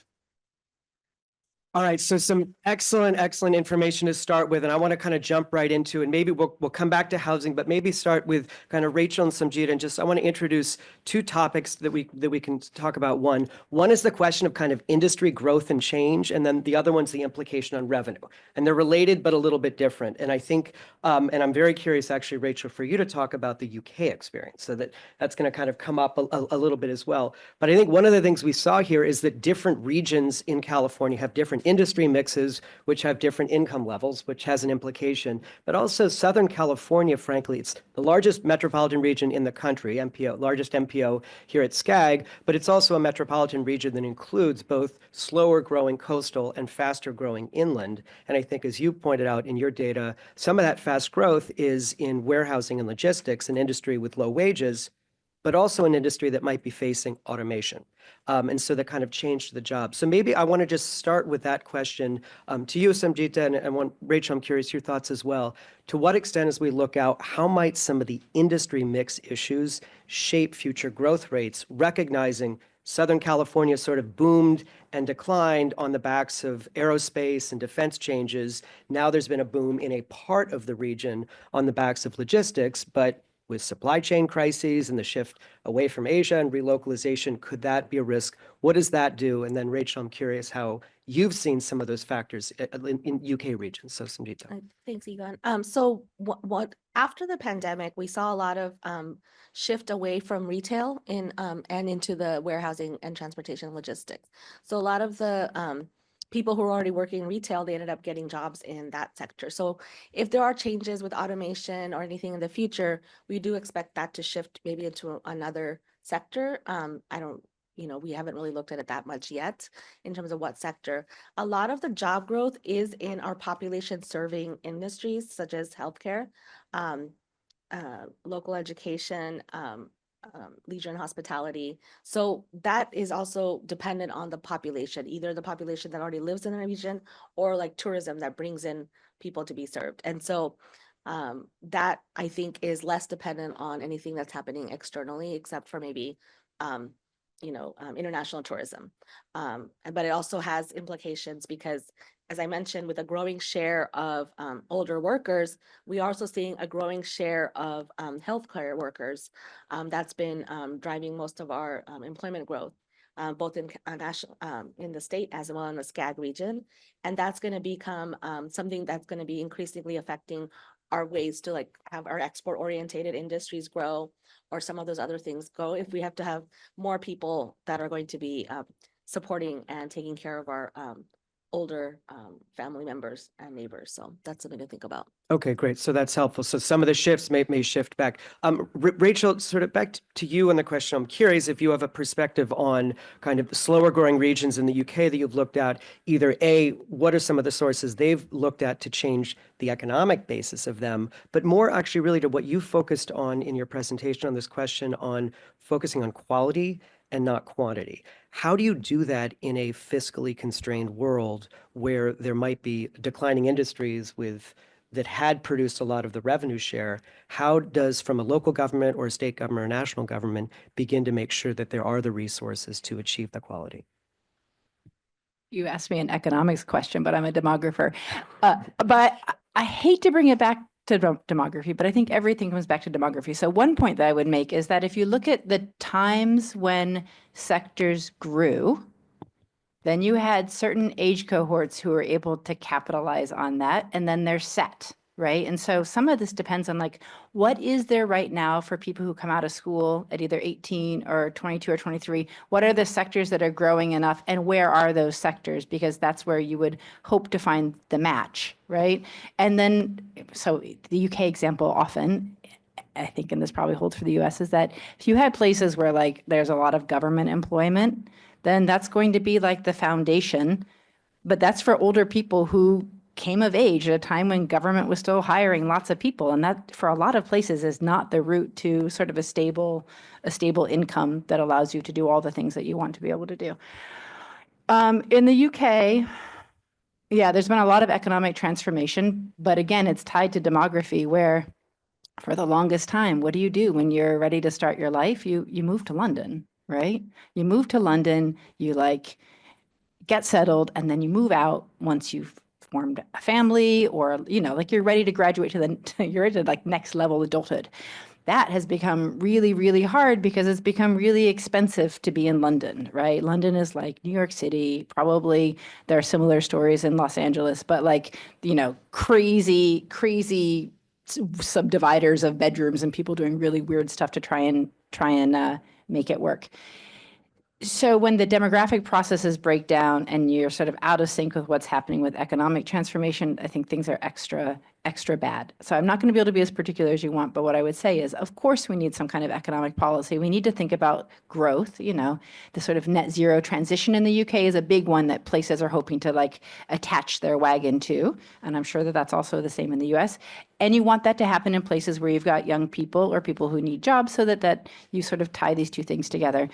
It's just really hard to make it work because you have the people thinking about policy and planning, and then you have the people thinking about economic development policy, and they're not always working together in the ways that they should to think about where are we going to put people, how are they going to get to work, what kinds of jobs are they going to have. So of course, what you need is a lot more joining up of policy everywhere. That's the UK, US, anywhere you want to look. I think that is probably the situation.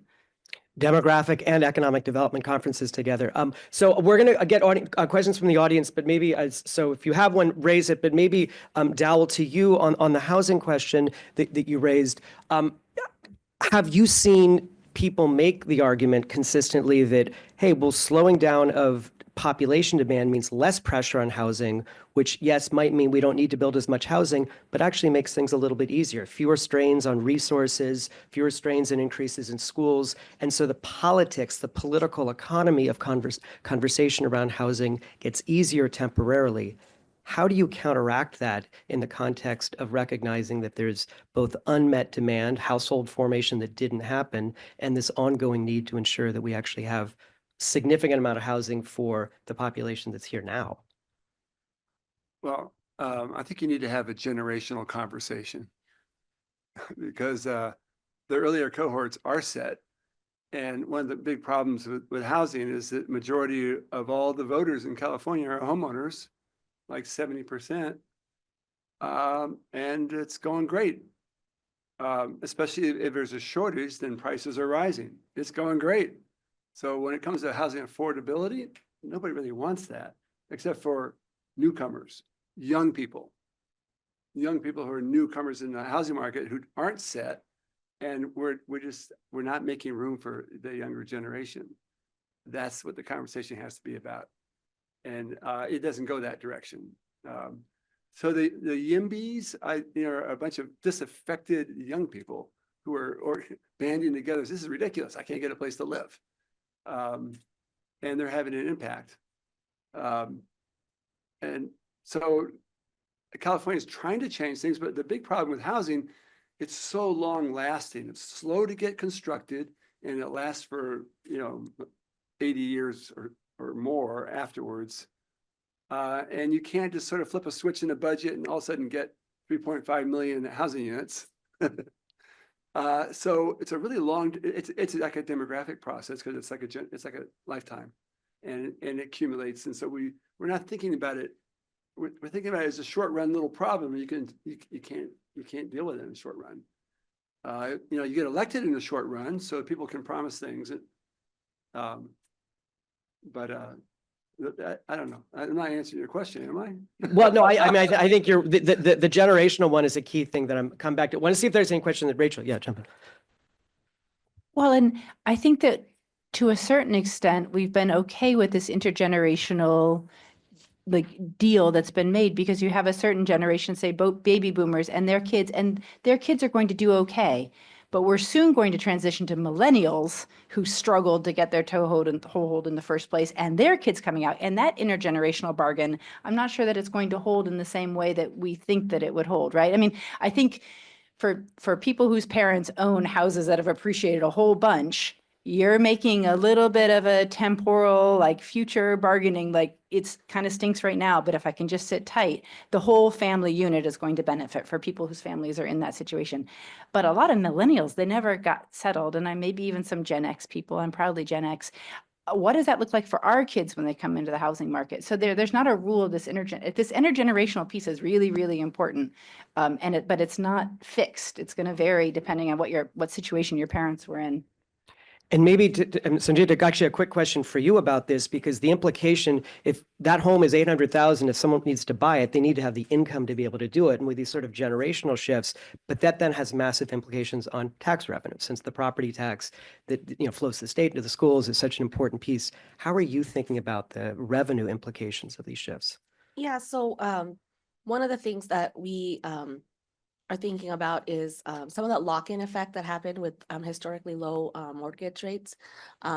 We don't have a lot of churn in the housing market in California in terms of people buying and then updating, going from their starter homes and building up. A lot of times people are staying in place. We've seen that a lot of that, hopefully with the recent rate cut from the Fed and maybe eventual rate cuts, we'll see some lowering of the mortgage rates, and we'll start to see some movement again in the housing market. Prop 13, it kind of limits how much taxes we can collect unless the house is sold. And then it gets reassessed at the new sales price. But I think there was a proposition that passed that if you were an older Californian that moved, you would take that rate with you to your new house, whatever that rate was. And so that has, we are not probably as dependent on housing tax revenue as maybe some other states. I know Texas, they don't have a limit on their housing taxes. So we are looking at it, but it's kind of like in terms of how many people we could keep in California, especially the high income earners, and what are some ways, being able to have a nice home that they can live in is important for us. So the fiscal benefit of Prop 13 is not over-reliance on property taxes that have been artificially or unnecessarily high, which is, I think, a relevant point, kind of looking out as those homes sell. Questions from the audience? Yes, over here and then in the middle. Thank you. First and foremost, thank you guys for the presentations. Amazing information. I appreciate it all. My question is directed to Ms. Mitra. You stated in one of your presentation here that specifically speaking about the SCAG region, that unemployment rate was slightly higher and the employment growth was slightly lower. Being the chief economist, and in your personal opinion, are there some factors that you feel are contributing to those stats? That's actually a great question. California has had historically a little bit of a higher unemployment rate. The Los Angeles SCAG region also has a little bit higher than the California as well. There's a lot of factors for it. We have a lot of churn in the labor market. We have people coming in to go to school, then they graduate, or there are people in migration that come in, and then for a period of time they're not employed. Or they're transitioning between jobs. There's a lot of so having just like a little bit of a higher unemployment rate in and of itself isn't really so much of a worry. If it was like, several percentage points higher, I would worry. A lot of it has to do with some health in the labor market. You are really a little bit more, you're not as stuck to a job because you do see opportunities elsewhere. So, you know, some places with like really, really low unemployment rate, they're like, oh, this is great. I'm like, well, there's probably not a lot of industry growth happening because, and so, I'm sorry, what was the second part of there? Yeah. So the growth is similar. SCAG region has, you know, Orange and Los Angeles County, but we also have Imperial County. So in terms of a balance, you know, we are trying to like lift up Imperial County a little bit more and then maybe see some job opportunities and job growth and try to keep some of those businesses that are going to be relevant, you know, in terms of hiring in the future. So that's what we're looking at. Mm-hmm. So I think we can take one last question here in the middle and then we'll go to the break. Or two last. Okay, thank you. Thank you. My question probably is Mr. Purdell. Your last slide, which was quite fascinating for me, basically talks about owners versus renters, and that owners seem to be driving the net migration. And it seems that our housing policy is all about building units, but not specifically what, like our regional needs housing needs assessment seems about building units. But it appears like you're making a case that we should be focusing our policy on building for sale properties. And is that your takeaway from that last slide, or is that something that maybe we should be envisioning in our policies going forward, that that's the type of housing, whether it be condos or single or et cetera? I guess that's one implication. I wasn't intending it to send a message that way. Just being factual, that's where the net migration is. But this interesting thing to think about is that you can't build enough housing directly. You have to count on indirect multiplier effects to get more opportunities. And one of the nicest connections of increasing first-time home buyers, pardon my language, you get them out of the rental market, get them out of competition with the renters. So by moving people into homeowning, you free up rental housing. And that would be a nice thing to have. The real pressure is on renters. The owners do okay in the end, but the lowest band of renters has been squeezed out. When the household formations are reduced, it's the people who can't compete are squeezed out, and they come from lower income brackets by and large. So an indirect effect of promoting homeownership is to also promote more renting. So you get a twofer. And if we don't think that way, we're not going to solve the problem. We've got to come up with a couple million housing units, and you can't build them directly. But maybe there's indirect strategies that could be used to leverage new solutions. Well, I think that a fascinating place to end. There's a lot of accessory dwelling units that have been added and a whole number of policies in the state, but I think we've really touched on a lot here, and I want to thank the panelists and the audiences here. And give them a round of applause. Well, that last panel and the one before were operating a pretty high level of generality, spatial generality, and time. And this next panel is going to get down more on the ground and in the neighborhoods and look at who the people are more specifically. At least that's how we tried to plan this out. And one of the beauties of Southern California is our evolving diversity, which really makes it an attractive place to live for so many of us. And so we certainly want to try to feature that in a panel today. So this next panel, third panel, I'm going to turn it over to the moderator, Sandia Kampati, who's a data and graphics reporter for the LA Times, and really got our attention this summer with your like 3-page spread. And by coincidence, Annette Kim had an opinion piece. It was not coordinated, I guess, but the editors were coordinated. That was on a very similar topic about overlapping diversity and the like. So I'll let you introduce everybody, Cynthia. So take it away. Thank you, Dowell. Our first panelist will be David Moctezuma, a doctoral researcher at USC, and following David will be Annette Kim, associate professor at USC and director of the USC Spatial Analysis Lab. I'm going to kick things off, and then I'll turn it over to them, and we'll have 12 minutes for a moderated discussion that'll be lively, especially because we're right before lunch, and audience questions. So, I'm going to get started here. We're going to be talking about evolving diversity in Southern California neighborhoods. So I worked on a story on how LA County became home to the biggest AAPI communities in the country. LA is home to more Asian Americans than any other county in the US. Asian Americans are the fastest growing population in the nation. And so I wanted to really dig into the data and understand how the Asian and Pacific Islander population has sort of changed the landscape of Southern California. So we analyzed 40 years of data in a very, very, very short amount of time to write this story. So for decades, census forms have treated Asians as monolith, and that has sort of changed and over time. And there's dozens of communities, most of them associated with the largest continent in the world. And more than a quarter of the native Hawaiian and Pacific Islander population in LA report not belonging to a group not listed on the latest census form. So it is a large population of people that are missing from the census forms. But that said, there are more than 25 Asian countries and 5 countries in the Pacific Islander communities that are acknowledged by federal statistics that we looked at.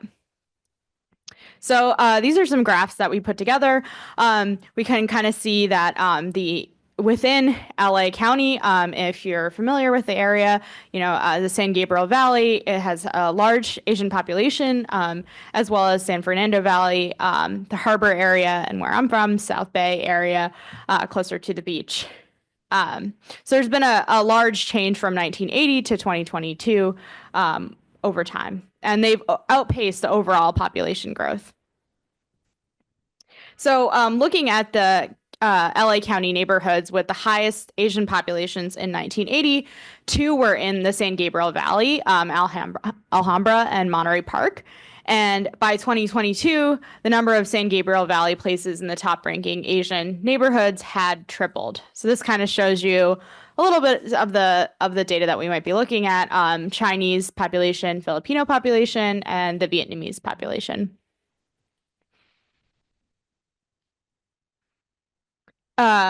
In terms of the Japanese community, we looked at Sawtell was one of the areas that was once a hub for the Japanese community. What we're seeing is that areas like Torrance, Rancho Palos Verdes have had growth in Japanese community, and other areas such as Gardena and Monterey Park have had a decline.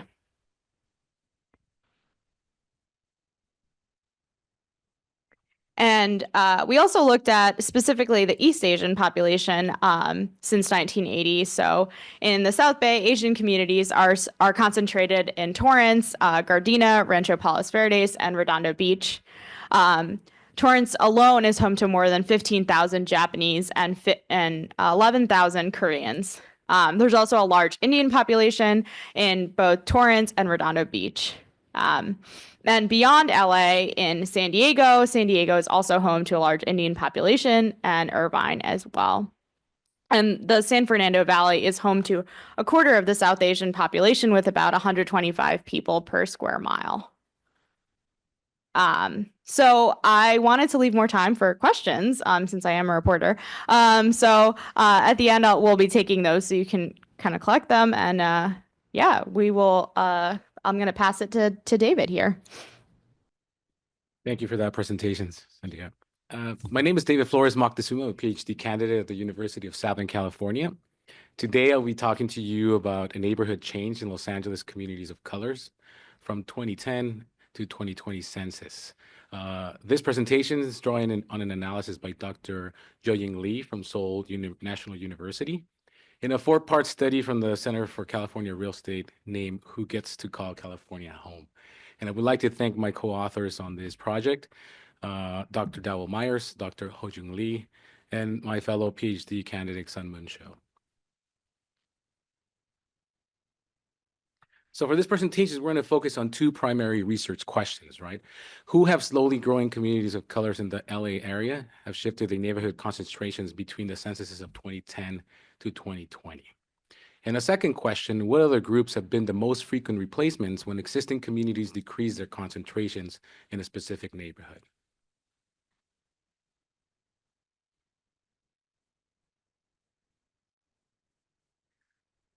So for this study, I'm going to focus on the demographic shifts in the Los Angeles Metropolitan Statistical Area. I want to mention that the Los Angeles Metropolitan Statistical Area, or MSA, encompasses both Los Angeles County and Orange County. Being the largest metro area in California, it gives us the opportunity to actually witness how neighborhood demographics change over time. I want to note that the Los Angeles area is slowly growing. The total population gain over the last decade is only 2.9 percentage points, and none of its interracial groups are changing rapidly. This is going to be very important as I'm going to present later on several specific areas and maps. The local changes that we identify result not from large increases in any particular group in the region, but more of a sort of resorting of the existing number of residents as they adjust their needs for housing. All the largest groups have occupied significant positions in the urban areas, and they often overlap on one another in particular neighborhoods. So really quick, I want to mention how the demographic shifts in the Los Angeles area. So the total population numbers in thousands. With this table, we're able to see that white non-Hispanics are the group that has declined the most over the last decade. And Asian Pacific Islanders, their total populations has gained the most over the last decade. But when we shift our attention to specific population shares, we're able to see that those changes are really not that drastic, are not that big. We still corroborate that the total population share for white non-Hispanics has declined in the Los Angeles area by 3.1%, but it's still not like a large number. For this study, we wanted to also focus our attention on demographic shifts within a 15-mile radius from the Los Angeles City Hall. So we're going to be showing maps specifically of that area, of that radius. When we looked at the total population of specifically of that radius, we're able to see that two groups have shown a total population decline, those being African American and Hispanic or Latinos. Similarly, when we looked at the population share for these groups, for all groups, we're able to see that those changes, whether they decline or they increase, the population shares are really not shifting that drastically. They're still pretty stagnant in a way. So for this study, we first identified communities of color in 2010 based on their racial ethnic concentrations in clusters of census tracts. In doing so, we categorize the census tracts in three different groups. The first group we label predominant neighborhoods, that equals where a group has a plurality or a majority. A second group that we label second-tier neighborhoods, which equal above average prevalence. And a third group that we label below average neighborhoods that equal low prevalence. As we shift now our attention to more specific spatial distributions in the Los Angeles MSA, we're able to identify specifically African American and Hispanic communities, and we spotlight areas where there was a decline by both groups. So if people of color are declining in their traditional neighborhoods, they may be expanding elsewhere within the same metro area. So focusing our attention on neighborhood change in African American communities, we're able to paint the picture first, an initial pictures in a map from the LA area from 2010. And specifically in the darker colors, we're able to see census tracts that we label predominant or second tier sections. This is the larger metropolitan area. When we focus our attention specifically on the 15-mile radius, we're able to see that those areas that were predominantly occupied by African Americans in 2010, they were in the area south of downtown LA, primarily in the Crenshaw District, Leimert Park, or cities like Compton and Dominguez Hills. When we looked at the substantial population share decline, I want to specify that the substantial decline, we consider it 5 percentage points or more. We're able to see, once again, at the total overall LA metro area, that most of the change that is taking place is occurring within that 15-mile radius that we mentioned. In the darker red color, we're able to see that census tracts that were once considered predominantly occupied by African Americans today are showing substantial decline. Those areas, once again, like I mentioned, are Crenshaw District, Leimert Park, areas of Compton, and areas of Dominguez Hills. It's very interesting, too, to point out that in the northern region, also the area of the city of Altadena is showing a substantial decline for African Americans. So this brings us to our second question for our research topic. So who are the top gainers? And finally, who actually moved into this census tracts in these neighborhoods? Once again, we're able to see that the majority of the shifts are occurring within that 15-mile radius from downtown LA. And as we're able to focus a little bit more, we're able to see in the yellow color that non-Hispanic whites have gained the most around areas around Culver City, View Park, Windsor Hills, Crenshaw, and Leimert Park. In the dark color purple, you can barely see it here on the map. We're able to see that Asian and Pacific Islanders have gained also populations in those areas surrounding Culver City. It is a very interesting dynamic that is occurring in this specific map with the color orange, and that's the group that is represented by or labeled other. It is very interesting. This can be attributed to two main factors, one of them being the new Census Bureau designations in the 2020 census, but also what we consider interracial households that are forming in those areas. This interaction has also been investigated also by Dr. Manuel Pastor and Dr. Pierrette Sotelo in their book, South Central Dreams. So those are actually, we're finding now with a visual representation of what's happening around those areas. Now shifting our attention now to Hispanic communities, we're able to see once again, and we want to paint the picture in 2010. With Hispanics, we're able to see that they're more evenly distributed throughout the Los Angeles area. We're able to see like pockets even in Orange County, as far south as Santa Ana and towards the border of Irvine, and primarily also extending all the way to the eastern part section of LA County, towards Pomona, El Monte, and all those regions. And the same can be said like within that 15-mile radius from downtown.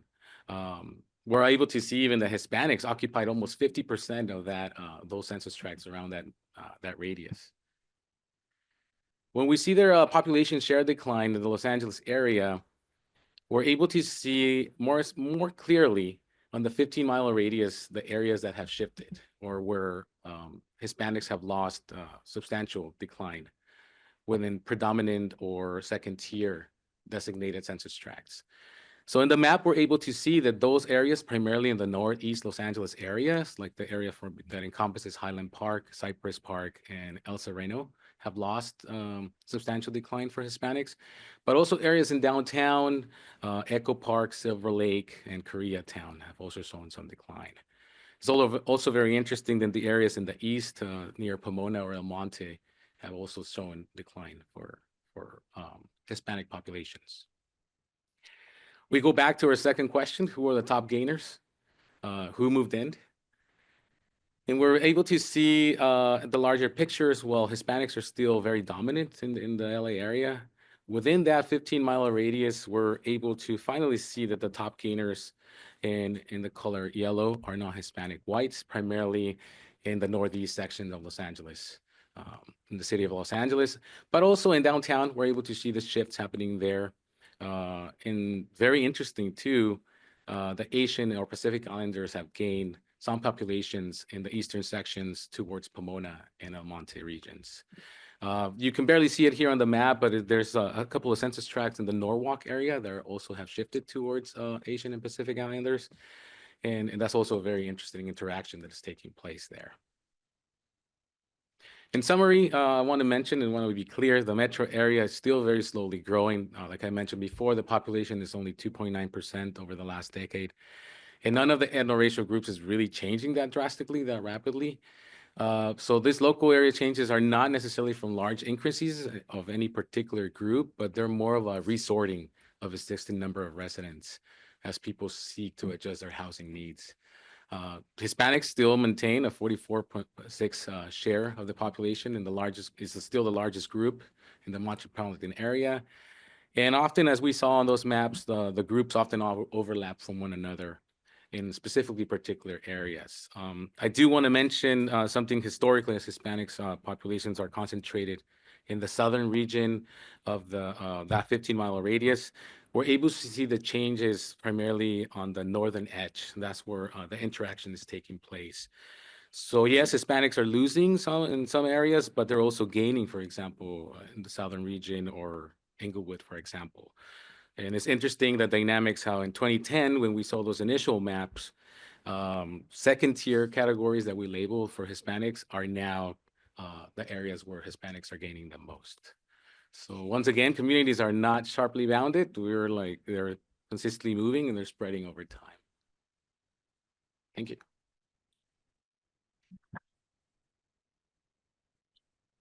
Great, thank you so much for this presentation. So we're going down in scale.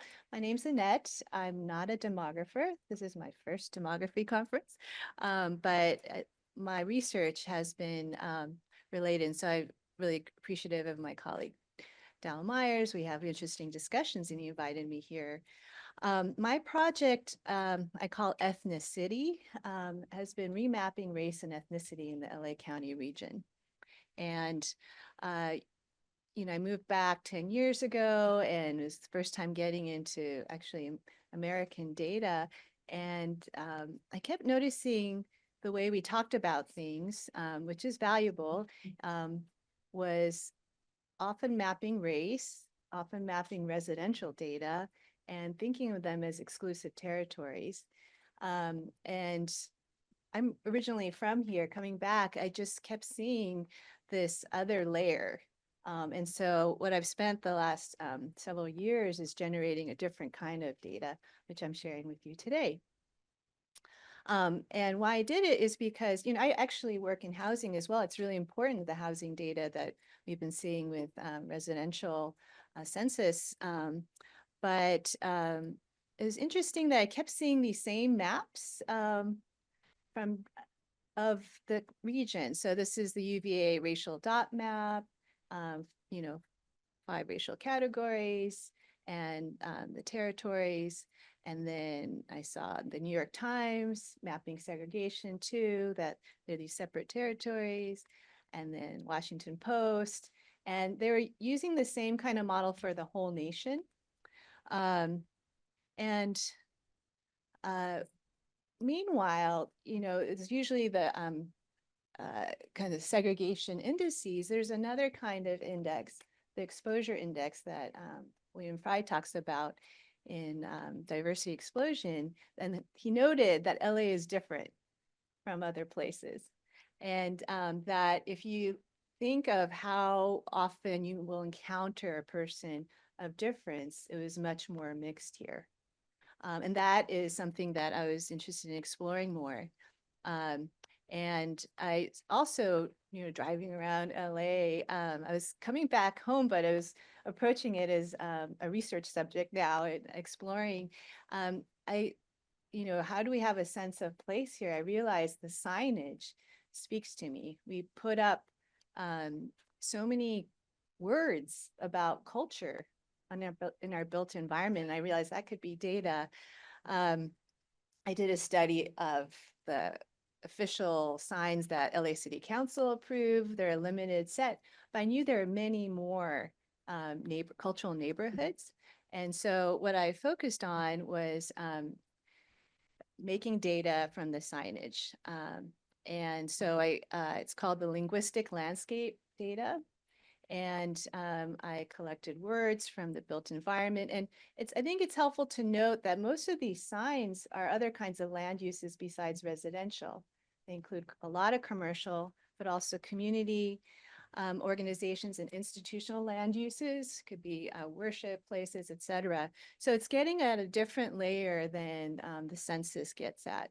And here's what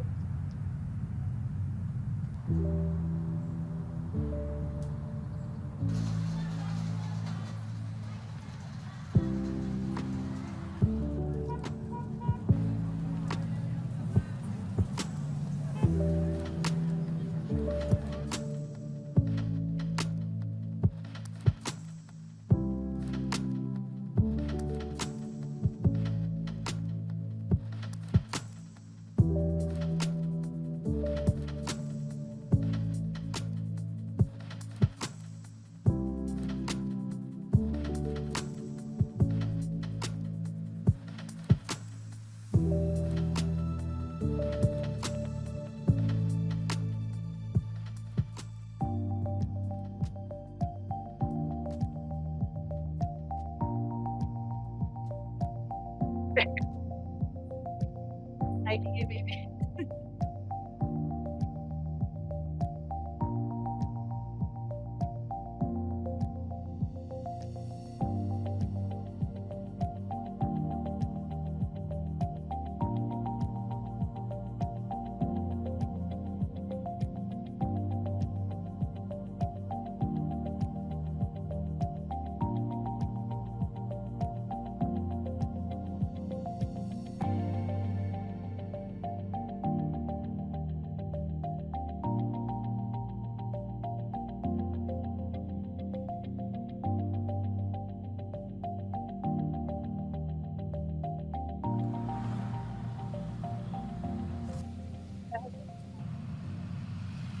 Words in it. Basically, we downloaded lots of Google Street View images around the major streets in LA County. And you, with optical character recognition, can input those as data. It gets all the text that's in the built environment. So it's a whole nother way of seeing the city. And then we spent a lot of time geocoding it down to the individual land parcel, all those words. Spent a lot of time cleaning it up. And it's a different kind of data because we're looking at people's choice of words to put out there at the grassroots level, right? Not the city council approved signs. And what I found was it can get at things that we couldn't get through other sources of data, especially about the ethnicity or the culture of the operations that are out there, missing data, etc. So there is a search website we have where you can type in words you want to look for in our database, and they'll map where it is. And what to note here, circled in pink, is because we tied it down to the land parcel, we give the lat long as well as the AIN number of the land parcel, that you can mash it up with so many public data sets. The land parcel with its tax assessor, we've attached to it, private commercial real estate data by land parcel as well. So there's lots of possibilities, especially since they're at the individual parcel level. You can make your own geometries. It doesn't have to be the tract. So neighborhoods can be defined by those signages, which is part of what I was interested in. So we have over 13 million lines of text on half the parcels, commercial parcels in LA County, mostly from 2012 and 2018. I need to update that video. We actually found 96 cultures expressing themselves through signage. And that's what interested me as well, is to go beyond the racial categories, because they often don't use those terms. They're identifying with a more specific culture. These are the kind of the most predominant cultures represented. I could talk to you later about how do we decide, which culture is, which words go to which culture. But then we re-spatialize them. So if there's a significant number of signs with the same culture in an area, I say that it's socially significant, that they're creating a hub. And what's nice about this is you see what's happening on the ground versus the 14 that are officially approved by City Council. And also, so you see a couple of things. This is our map. It's interactive. You could explore it on my website. You can look up specific cultures and see where we say there are the hubs. One thing to note is there are 58 cultures of the 97 that had enough signage that created hubs. So not everyone has created a hub. Also, some of these cultures, there's more than 58 hubs. Some cultures have multiple hubs. So for example, Chinatown, there's in there downtown, but on the right there, you could see the kind of turquoise where you referred to San Gabriel Valley, we know is the real Chinatown. All the restaurants, their signage. So that's what you can see in this map that you can't see through other means. You could also, the other main takeaway from this is how much they're overlapping, back to the exposure index, that there are multiple cultures. So if you click on some of these areas, you could see a list of all the cultures that are sharing that hub area. And I think that's an important finding. That's what I wrote about in my LA Times op-ed, is that through these decades of us struggling to carve out space and have places of belonging, we have a lot of exposure to each other, that we actually, hubs overlap. They're on top of each other because they are cultural places. So some of the parcels have number of cultures sharing that same spot. So I think that's really important. 18% of the properties we looked at had more than one language or cultural expression. I think this has a lot of important political implications going forward. So these are some examples of what you can see, that it's not just a figment of the data. People are actually talking to each other, right? And interacting. I love this sign, you know, because they have interactions with each other. And, you know, these are the ones with like 3 languages on them. And related to it, Cynthia was presenting, these are important type of spaces that we don't put a lot of focus on. So in the green color are some of my cultural hubs for Japanese culture. And as you pointed out, you know, the big residential hub is more South Bay down in Torrance, Gardena area. But the cultural hubs are sometimes historical, like downtown Little Tokyo, Sawtelle on the west side, etc. And so to realize that people where they live is different from where they go for their places of belonging and cultural practice. We commute, we move around, and we confirm this with mobile phone data. So here you have Little India, the unofficial Little India on the in Artesia on the lower right side. And in red are the residential hotspots per the census. And so people are, you know, driving to go to these places. And this is confirmed. We do a lot of field work, talking with people. And these are some interviewees telling us where they live. Like this woman is driving from Porter Ranch all the way up in the Northwest to go to Artesia. People are going long distances. This is Bill's Taco House in South LA. People talking about they're driving from the desert to come back to Bill's Taco, right? So to realize that that there are these third places that are also important to making this the rich region it is, because so many are renters, I think they might have to move around a lot, but what makes it home for them, what makes it LA are these third places. The original literature thought they were cafes, bars, and bookstores, but if you increase, you know, the cultural diversity, they're all different kinds of places, often markets or restaurants or places of worship. So you can check out more on my research website and the LA Times op-ed. Thank you very much. Thank you. So I'm going to start off with a couple of questions, and then we'll open it up for questions from the audience and from Zoom. So I'm curious, Annette, your research is super interesting. I wish I had that database when we were doing our story. I guess I'm just curious, like, how is LA different from other areas of Southern California? You briefly touched on that, but have you looked at data to sort of get at how different LA is?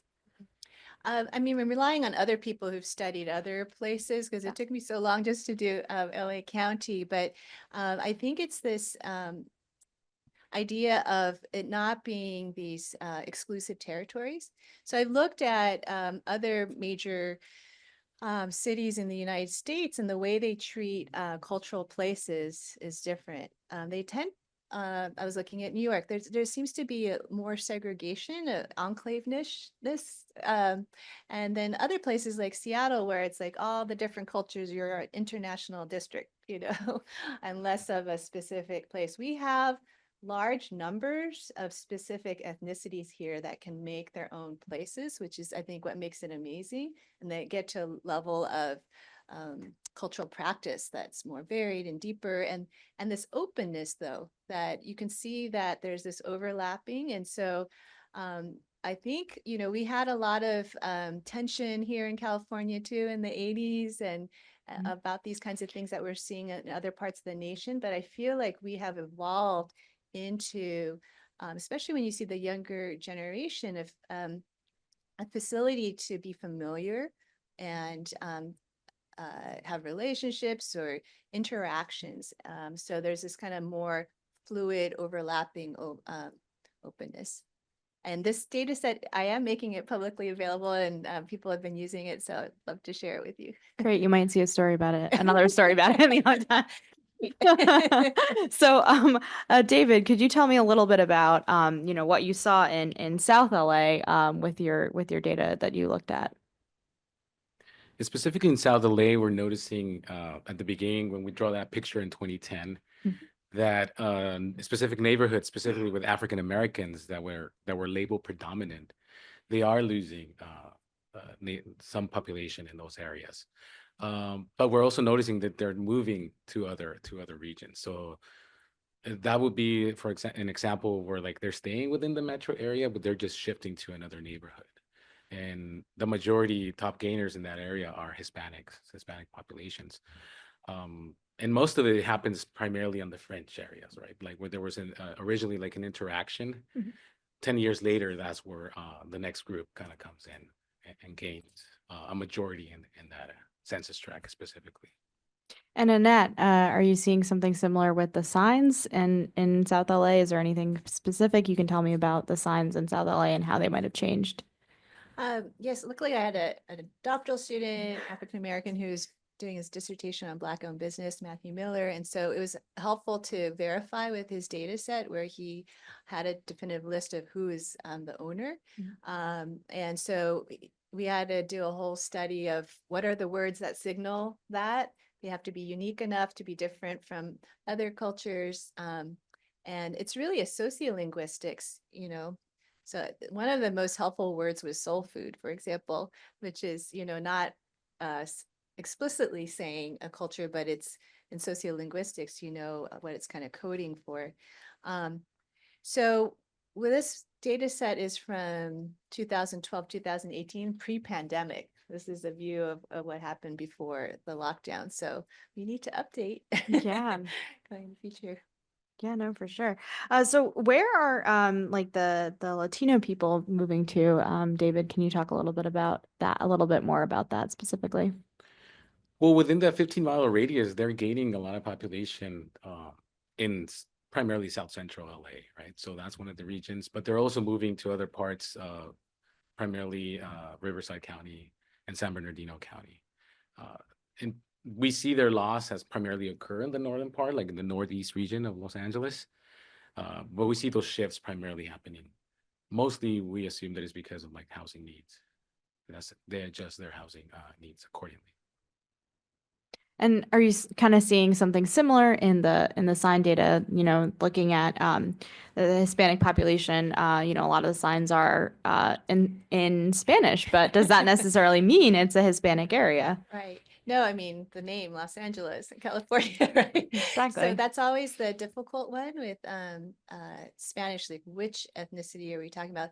Luckily, the signs often can say, which specific home country and even, what province or hometown. So that's part of what we search for.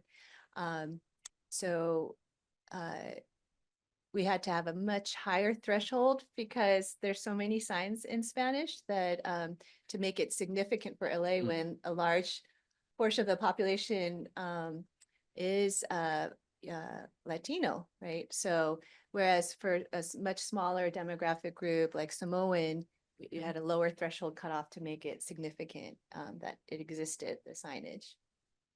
Yeah, it's super interesting. One of the areas that I've, been super interested in is Koreatown. It's kind of like the mixing pot of all these different cultures. So can you talk a little bit about, David, a little bit about what you found in Koreatown, or did you look specifically at that area? Yes, we're able to see primarily that in 2010, the census tracts that we would label as predominantly Hispanic, they were still a majority in Koreatown. Now, it's slowly, when we see the picture in 2010, we're able to see that non-Hispanic whites have primarily taken over that area. But it's not that, remember, I mentioned that the change is not that drastic. It's just shifting around, like population is moving around. Yeah.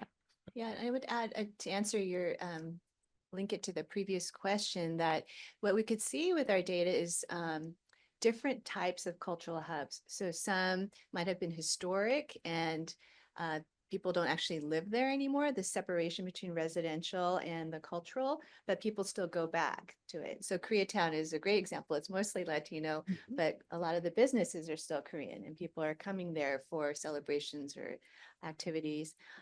So there's different kinds of places, and then there's new ones. What was interesting is to use this data to go beyond what we know to see, because we can't go to every place. That's how this started, was LA's too big and changing too fast. I usually do field work on my foot.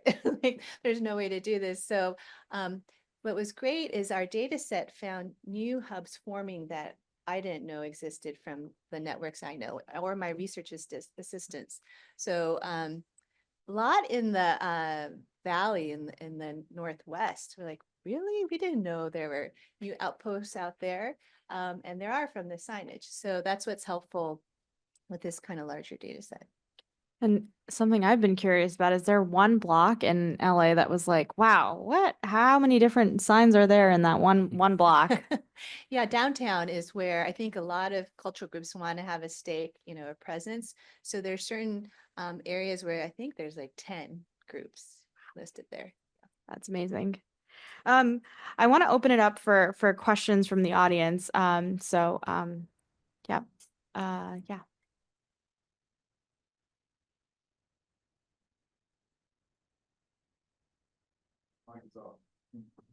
Go on. Sorry. Rosemead is now 61% Asian, and I'm the 4% white. But by God's grace, I got top vote last time, because it shows people don't necessarily vote by race. But I'm very passionate about some of your slides on gentrification. This is we have been fighting some of the bills in Sacramento. They've been trying to blame us for homelessness, blame us for lack of housing. It's not our fault. They don't give us any money, but they want to take away our zoning so that you could have 6 stories next to your single family home, and we couldn't have anything to do with it. Okay. SB 9, SB 50, several bills, and we were fighting those. And one of the things that during COVID, there were 2 TV shows on gentrification in the Black community, how these bills are gifts to developers. They don't provide for any low-income housing, so the developers come in, build luxury housing, and it's driving out the lower income. And so Queen Latifah, the Equalizer, she had one on that very thing, where the white developer, she discovered that the son of the white developer killed the Black activist who was against this. And your slide showed that in Central LA, it was the Black community were being replaced by the white. So that makes my point that this was not helping the very people we were trying to help. And so have you studied gentrification and how that has helped the Black community? Not in depth. I primarily focus on Hispanic homeownership, Okay. but we can see by the maps that it's associated with a trend, specifically on the fringes, that on those areas of neighborhood of color where the home value was probably the highest, it's probably very affordable for other groups, for example, non-Hispanic whites and Right. and Asian and Pacific Islanders. So Uh-huh. as a result of that, it's kind of like a need where they expand to those areas. Right. Thank you. It's very concerning. Thank you. Are there other questions? Yep. Well, maybe anecdotally, studying 3 attendance boundaries in the Boyle Heights Northeast area, and enrollments have been declining in those areas. And so one of my thoughts is, oh yeah, we have a population shift happening in those areas, and you can see it in the enrollment trends. I guess I could add to the housing question. I did a case study of Roland Curtis Gardens, South LA, pretty close to USC campus, and presented at the Federal Reserve because they're concerned about housing as well. And that was a case where they increased the density but targeted it for lower income people. So I think that would be the goal. It's not that density in itself is the problem, but who it's being built for. Are there other questions? I do have one here from the Zoom from Lindsay, directed a little bit at Professor Kim. You did mention this a little bit, but she's curious, how does this study differentiate between cultures that use the same language, but also for cultures that are not defined by a country? Right. There's a lot of caveats. We can only take what words are expressed. I mean, I think there's probably overrepresentation of people who can afford to rent places, run businesses, et cetera. Right. So if she's thinking about Spanish is the biggest language group that's encompassing many ethnicities. So we're looking for specific words. So yes, first we often look for words about the home country. So nations, major cities and provinces of those nations, both in English as well as the word in the native language. So it doesn't have to be in Roman text, which is really great. But we don't get at, and I think that's what happens when you immigrate. You might have different ethnic or identities within the nation you're from. You could be a minority member. It could be another kind of affiliation. But when you come to the US, how are you presenting yourself to the America audience, right? And so it seemed like what's happening is people often do put a nation name, even though their identity might be more nuanced than that. So there's limitations to what we can get from just signage. Well, thank you so much. I think we're at time, so. All right, that's a good one to end on there. Thank you very much.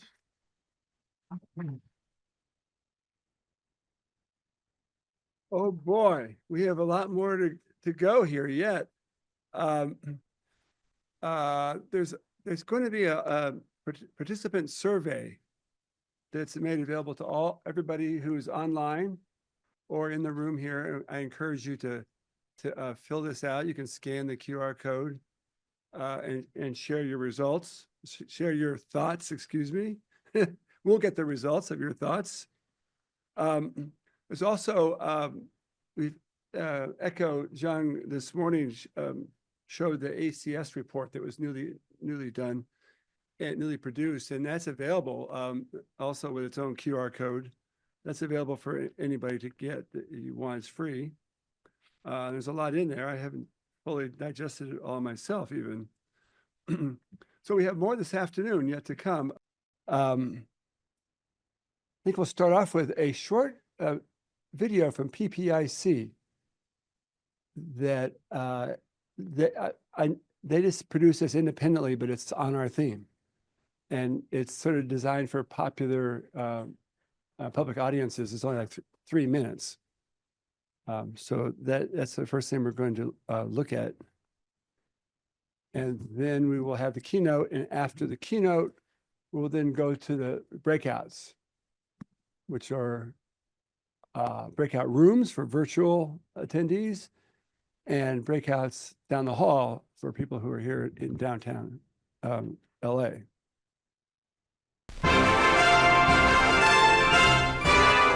California, known for its sun-drenched beaches, innovation-driven economy, and flat population growth.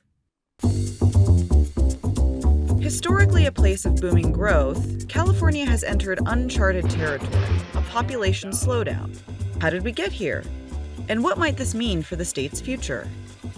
Yes, this is a quandary. The 20th century saw California's population explode, going from under 2 million in 1900 to 34 million by century's end. But since 2000, California has experienced its slowest rates of growth ever recorded. And in 2021, California's population declined for the first time. So why is this happening? Population change is driven by 4 factors: interstate migration, international immigration, deaths, and births. The COVID-19 pandemic compounded some of the factors that had already been slowing California's population growth. Much has been made of the California exodus to other states, and rightly so. During the pandemic's first year in particular, relocations to other states drove California's population decline. Oregon, Nevada, Arizona, and Texas have been among the top destinations, and housing costs loom large in this dynamic. The pandemic also caused a significant decline in international immigration to California, especially early on. From July 2020 to July 2021, net immigration to California was the lowest in 3 decades. Despite rebounding recently, international immigration to the state remains historically low. Of course, COVID caused a devastating surge in deaths as well, both in California and around the world. But in the long term, longer life expectancy and the aging of the baby boomer generation means that California's population is getting older, and deaths will likely rise as the population ages. Lastly, declining birth rates are a nationwide, even a global phenomenon, and California's birth rate has fallen faster than most. One major factor is that 20-somethings are now less likely to get married, which could in turn make them less likely to have children. So, what's next for California? Well, the future remains uncertain. It's unlikely that California will return to rapid growth. As the state enters this new territory, it will be important to ensure that we have enough caregivers to assist our aging population and enough highly educated workers to meet the needs of our evolving economy. Promoting educational and economic opportunity, as well as improving housing affordability, could help attract new residents while helping all Californians to thrive.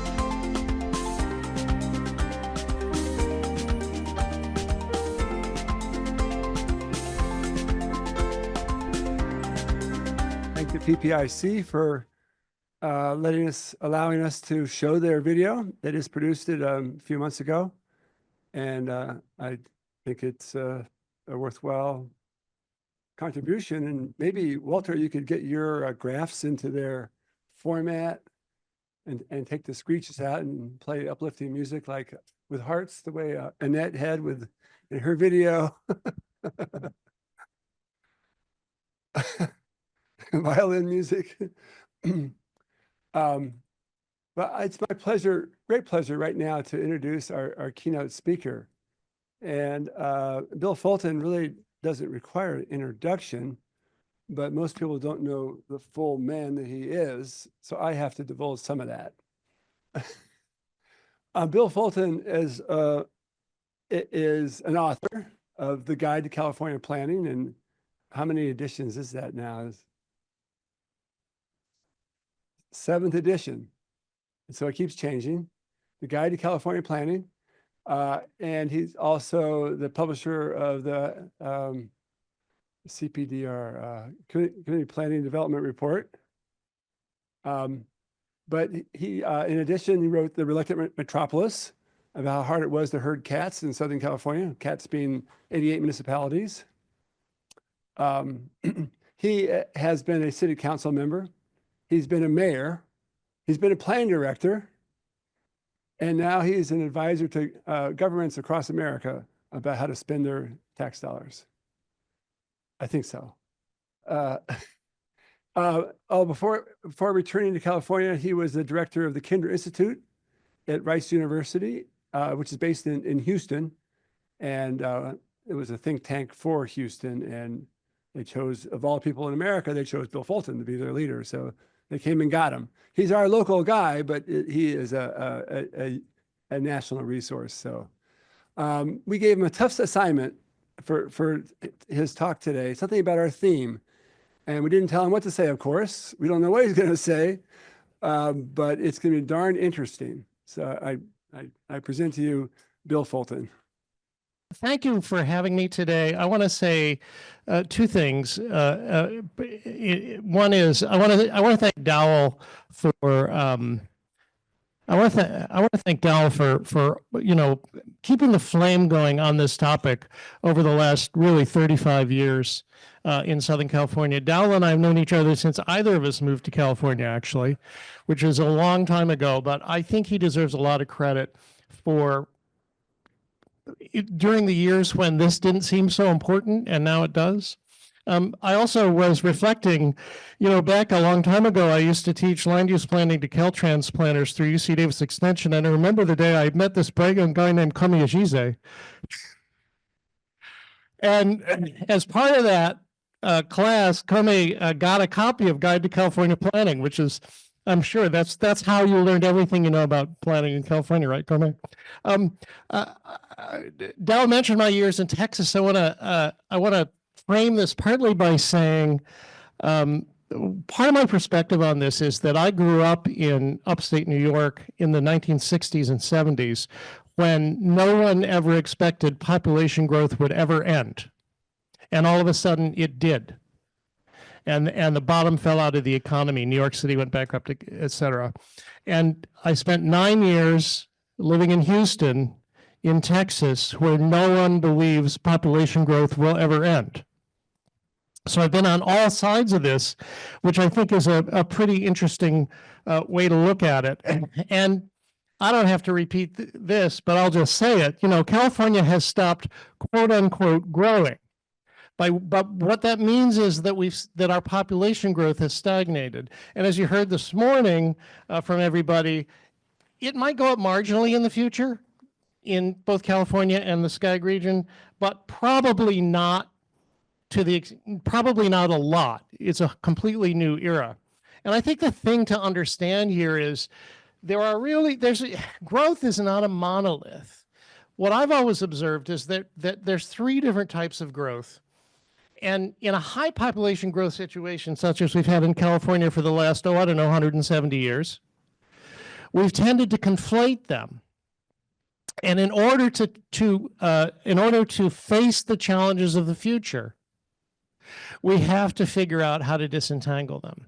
And these 3 types of growth are the population growth, which we've been talking about, economic expansion, which we've talked about a little bit, and then real estate development. I'm sure that's somewhere in Riverside County, right? It's got to be. All these 3 things are all aspects of growth, and we tend to conflate them, as I say. And what we tend to do is, in land use planning, we assume that population, and particularly after Prop 13, we assume that population growth and real estate development are the same thing. And we build our local government finance around number 3, around real estate development, in order to accommodate what the population growth that we presume is going to happen. I'll get to that a little bit more later. But in a low population growth environment, which is what we are facing in California today and in the Skag region in particular, economic expansion becomes more important as a thing to pay attention to and as a driver, because you can't live off of population growth anymore. So, pardon? Down. So let's begin. Thanks. Let's begin by talking about population growth. Here's a chart of the 4 largest states and their population growth over the last 150 years. You can see the one at the top, right? Because what we saw in California in the population growth in the post-war era was unbelievable and unprecedented by any standard in American history. We added, think about this, we added 500,000 people a year on average every year from the end of the Great Depression to the beginning of the Great Recession. About 65 years. That's never going to happen again. You can see it never. New York is the light blue line. You see that never happened in New York, even in its prime. It is now happening in Texas and Florida, but it will be hard to imagine that that will ever be replicated anywhere in the United States ever again. And it's certainly not going to be replicated in California in the lifetime of anyone in this room, and probably ever again. Yes, I'm sorry. Yes, the population in the inland areas is still growing, as the LA Times showed us in this chart. That population may be stagnant or in decline in the coastal areas. It's still growing, as we've said, in the inland areas. But even that is likely to slow down. This chart is the yellow is Orange County. The orange is I should have made the Orange County, right? Yellow is Orange County. The orange is the Inland Empire. And the blue is Maricopa County, Arizona, Phoenix. What you can see here is, obviously, when Orange County ran out of land, they stopped adding population, although there is some growth in Orange County. What you can see here as well is that the Inland Empire population growth is slowing down. It's over 4 million people, but it's slowing down, and soon Maricopa County will have more people than the Inland Empire. And bear this in mind, western Riverside County will run out of land in the foreseeable future. The whole endangered species issue knocked out a lot of land supply, particularly in Riverside County. And western Riverside will run, which has been one of the fastest growing areas in the whole state, is going to run out of land sooner or later. So we see this change, but there's a difference in how this why this is happening here as opposed to other places, such as where I grew up. Other regions in the U.S. have stopped growing in population, but that's because they were in economic decline, such as my hometown, such as Pete Buttigieg's hometown. And I give Josh Stevens credit for this. Our population stagnation is not the result of economic decline, it's the result of prosperity. And let me show you what I mean.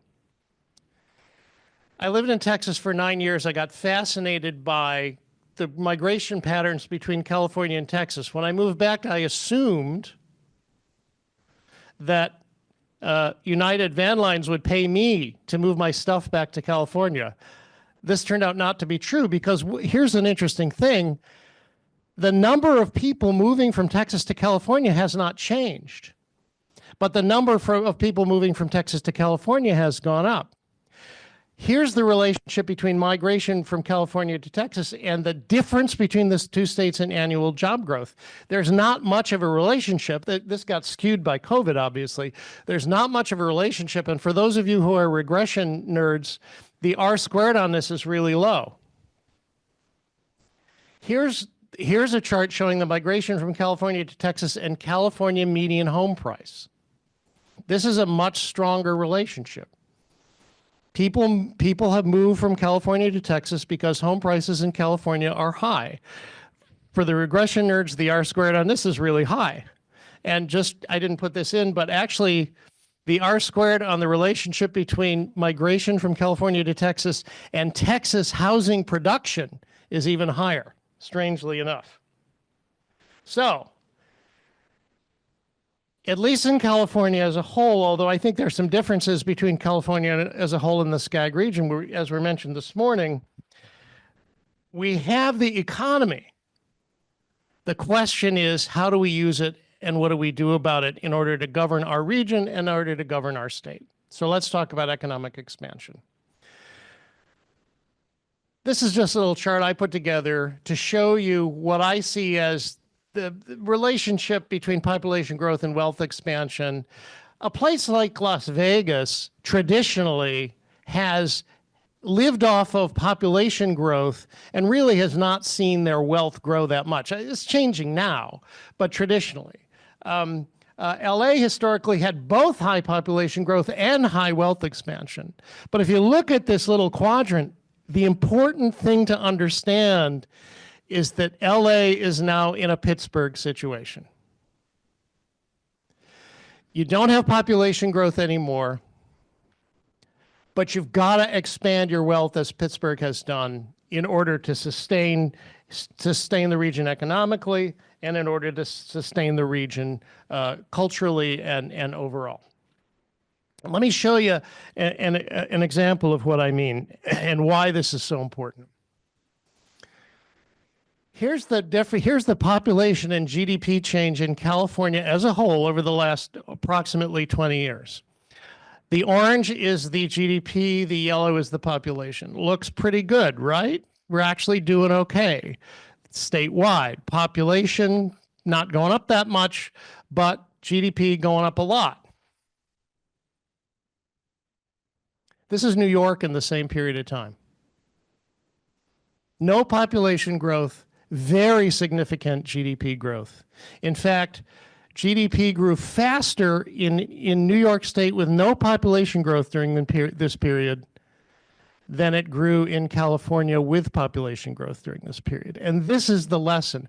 We have to learn how to exploit our economic assets as much as we can. This is especially a challenge for the SCAG region and especially for LA. Just to give you an example.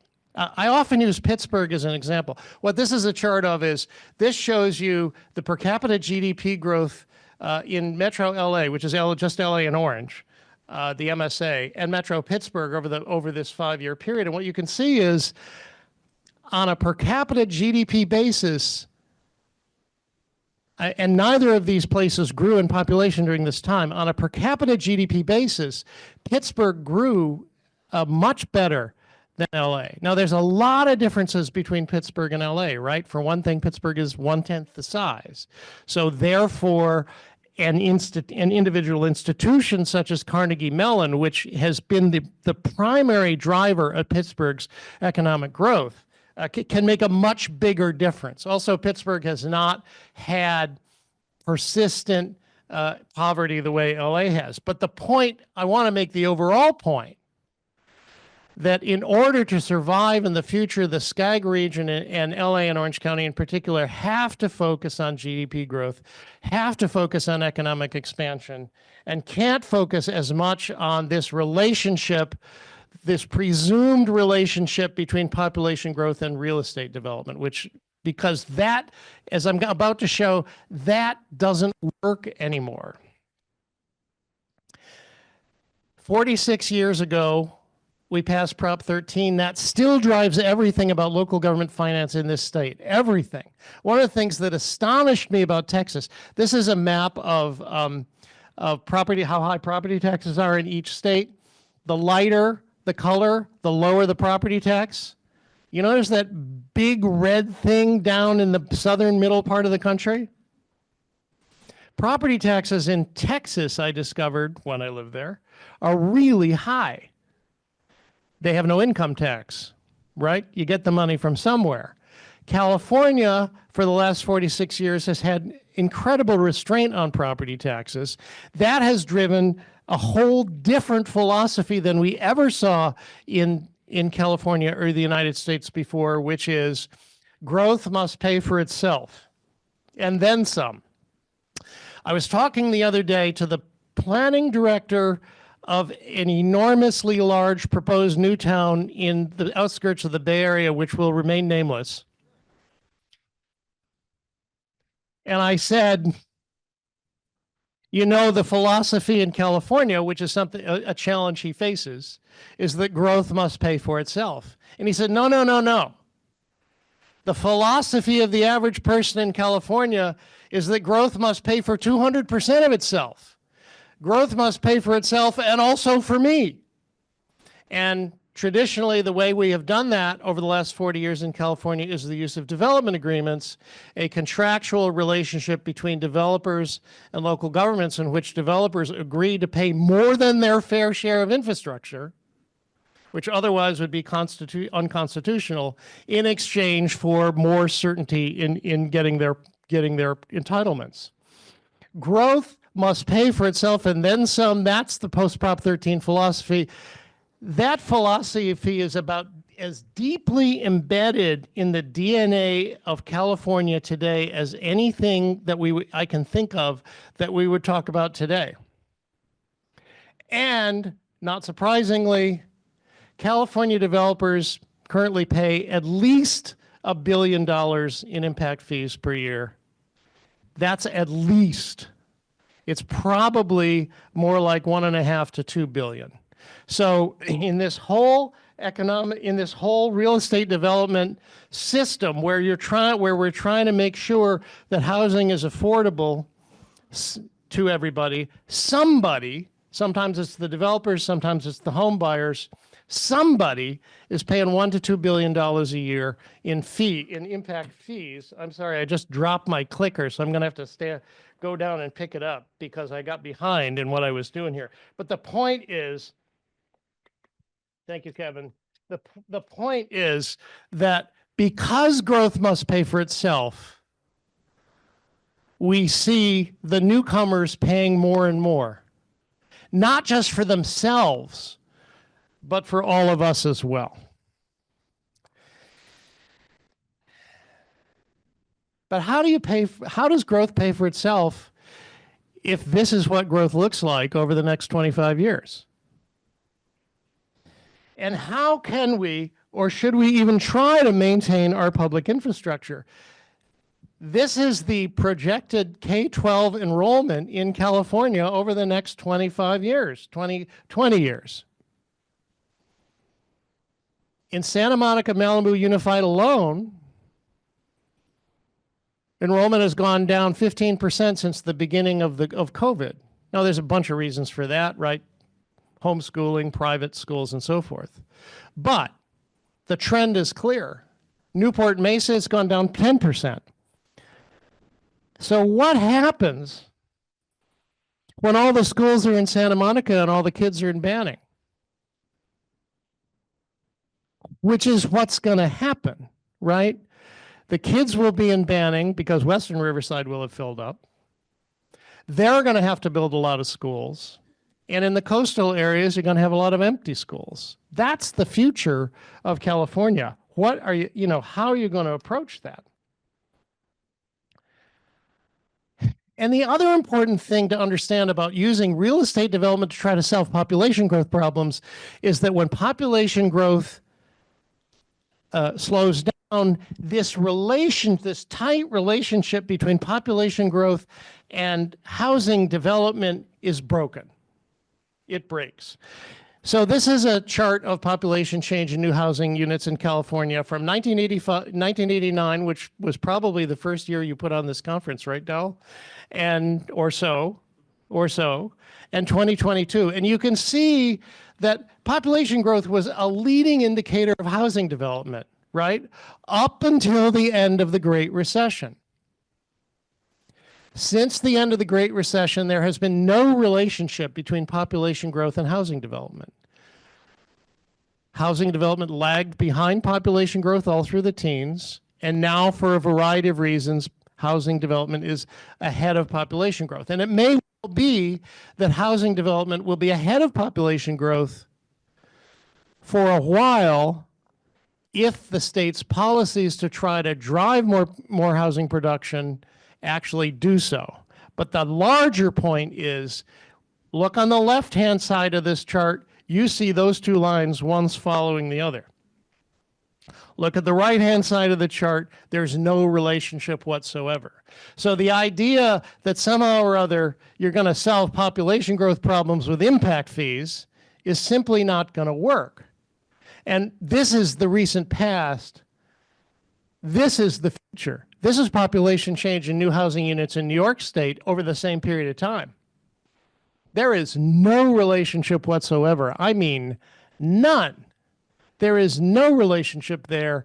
And and even though New York also has a housing affordability crisis, even though the governor of New York is attempting to follow California unsuccessfully so far in undertaking some of these, housing development in New York State, where population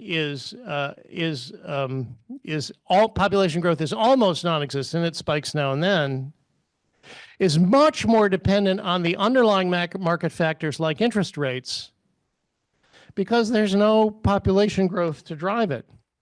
So what you see on the left-hand side of this chart is going to be more like what you see on this chart. And if you balance your entire local government finance on the idea that you're going to have more real estate development and you're going to have more impact fees and you're going to have more Mello-Roos districts, that's not going to work. And even more important is infill development. It doesn't work at all for infill development. I learned that as planning director of San Diego. The whole impact fee and growth management system in San Diego, as elsewhere in the state, was based on the assumption that we're going to build a whole bunch of new master plan communities and we're going to take all of the infrastructure and public facilities we need, the cost of that, and divide it by the number of houses, and then just charge an impact fee to everybody, and then we'll be done. That doesn't work when you're building 4 houses in an existing neighborhood. So you've got to find some other way to deal with this. So we got to do something differently. There's been a really important discussion today about the fact that things are different and why things are different. What's really important to focus on for local governments in the SCAG region and in California is, what do you do differently? And I think there are 4 things that you got to do differently. One is just don't worry about population growing anymore. Get past that one. That's a really hard thing for us to do. But in places like Pittsburgh and St. Louis, they did get past it to their regional success. I'm tempted to say, let your kids move to Phoenix and Vegas. That's not quite what I mean, because obviously we are in a housing deficit. We have to build more housing to accommodate the people who are already here, has been discussed. But rapid population growth is going to happen in Vegas and Phoenix, not in Southern California, and in the foreseeable future, in my opinion, not even in the Inland Empire. As I've said about Pittsburgh and New York, focus on wealth creation, not population growth.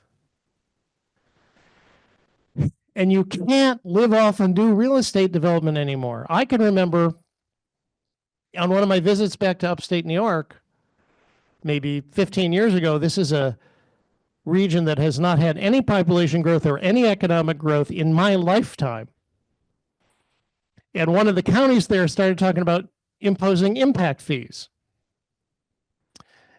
And everybody thought, and again, this was because they were trying to get money out of somewhere, but all development does in a place like that is move people around. It's not really generating new wealth. So you can't live off real estate development, because that is not the indicator of growth. It's economic expansion that's the indicator of growth. I realize that causes problems when a lot of your wealth is locked up in houses. And from the point of view of government agencies, you can't get that wealth out because of Prop 13. That fouls up the whole system, I realize, but I think you have to find ways to focus on wealth expansion and instead of real estate development and population growth. And finally, you're going to have to, this is a problem everywhere, you're going to have to create more efficiencies in public infrastructure and amenities. What we see in older parts of the country is too many local governments for the number of people who live there now. If you look at Buffalo, if you look at Cleveland, if you look at St. Louis, they all compete for, I meant to put a picture of the Buffalo City Hall in here. It's bigger than LA City Hall. Buffalo's got 250,000 people. Their City Hall was built in like 1930 when they had 1 million people, right? So you're going to have to find ways to create more efficiencies in public infrastructure and amenities. California is ahead of the curve because 60 years ago, Pat Brown and Jess Unruh consolidated all of the school districts, right? From 3,000 to 1,000. But you're probably going to have to do that again. And I also think you have to get past this idea that every local government agency gets to control its own facilities. What are you going to do with all those schools in Santa Monica? Santa Monica School District going to sell all the school sites, which would be worth a fortune? But then what do they do with the money, right? They have fewer students. So do you have a system of converting schools into senior citizen centers? I don't know, but I've always believed, and I believe in a low population growth environment, this is especially important, that you have to have a consolidated approach to public infrastructure and public facilities so that you don't have 5,000 special districts, which is what you have in this state, all doing their own real estate work at great expense to the taxpayer when the population is not growing. So just because we're not growing in population doesn't mean we can't thrive. But thriving means something different in the decades ahead than in the decades in the past. It means we have to think about everything differently. We have to accept the idea that we're not going to have accelerated population growth, and they are going to have it in Arizona and Nevada and Texas and Florida, and we're not going to have it. We have to focus more on economic expansion. We have to focus less on extracting money from new real estate development and figure out how to maintain balanced revenue sources and reduce costs. I would say one other thing that I didn't put on here is that I think local governments in Southern California and everywhere are going to have to focus on really ramping up technology, because you're not going to have vast amounts of new revenue. You're not going to be able to afford to hire vast numbers of new folks. That folks aren't there to hire anyway. The development is not going to be there. Another point I would make, which I meant to make earlier, is that in my opinion, as we try to ramp up housing, the planning and development industry in California does not have the capacity to build 200,000 or 300,000 houses a year. There aren't enough developers, there aren't enough planners, there aren't enough construction workers.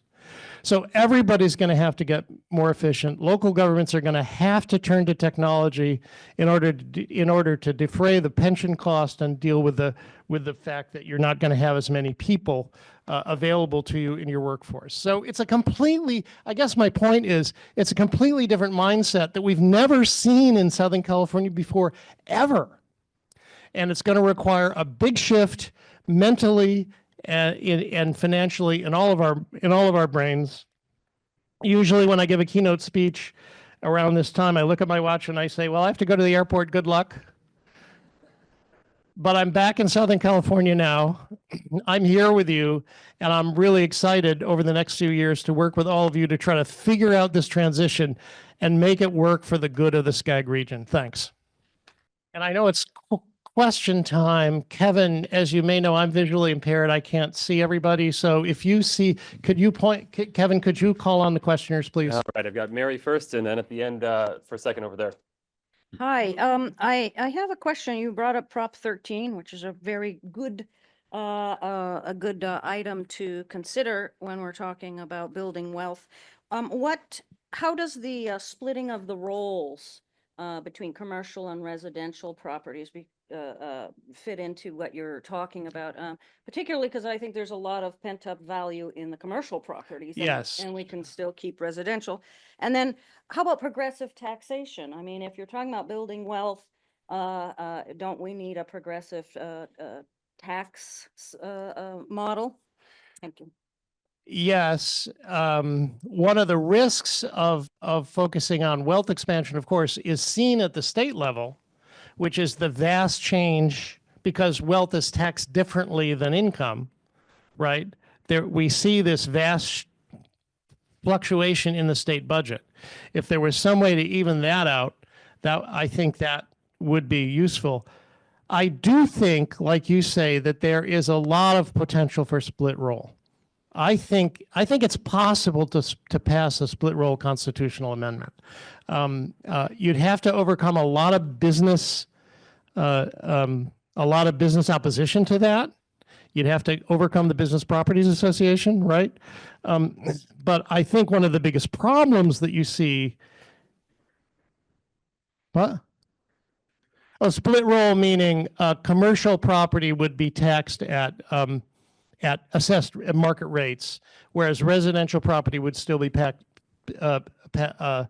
under Prop 13. We all know one of the biggest problems with infill development and housing in older areas, particularly in commercial property. Now that you can build housing on commercial property by right now, but if you have longtime family property owners that have no debt and pre-Prop 13 taxes, they got no, the Dollar General is fine. They got no motivation. So I think that's probably a good idea. On to the next question, Kevin. Thank you. There was a question earlier this morning about should there be policy preference to encourage home ownership construction versus rental. So I'm curious in the context of wealth creation, if that's another reason to look at that policy. Yeah,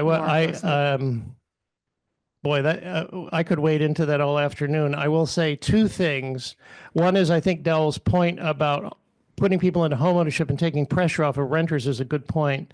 The other one I hadn't thought about was the point about how as people age, that changes housing demand, right? I do think, however, in the United States generally, we have a problem because we want to use housing both to create stable and affordable living for people and also for wealth creation. You can't very easily you can't keep housing affordable and build wealth at the same time. And I think we have to come to policy terms on, do we really want to use homeownership for wealth creation? Do we really want to use homeownership? If we're going to use homeownership to take pressure off of renters, we got to build more houses. We got to create more homeownership opportunities. We also probably got to create more rental units. We just got to build more of everything, I think. I take the point that was made earlier that we have to do that within communities that people want to live in. But I've come around to that, having been the mayor of a slow growth town where the average home price is now $1 million. I've come around to that point of view. I'll remind folks in the back of the room, you can ask questions too. Just step up to the podium and don't be shy.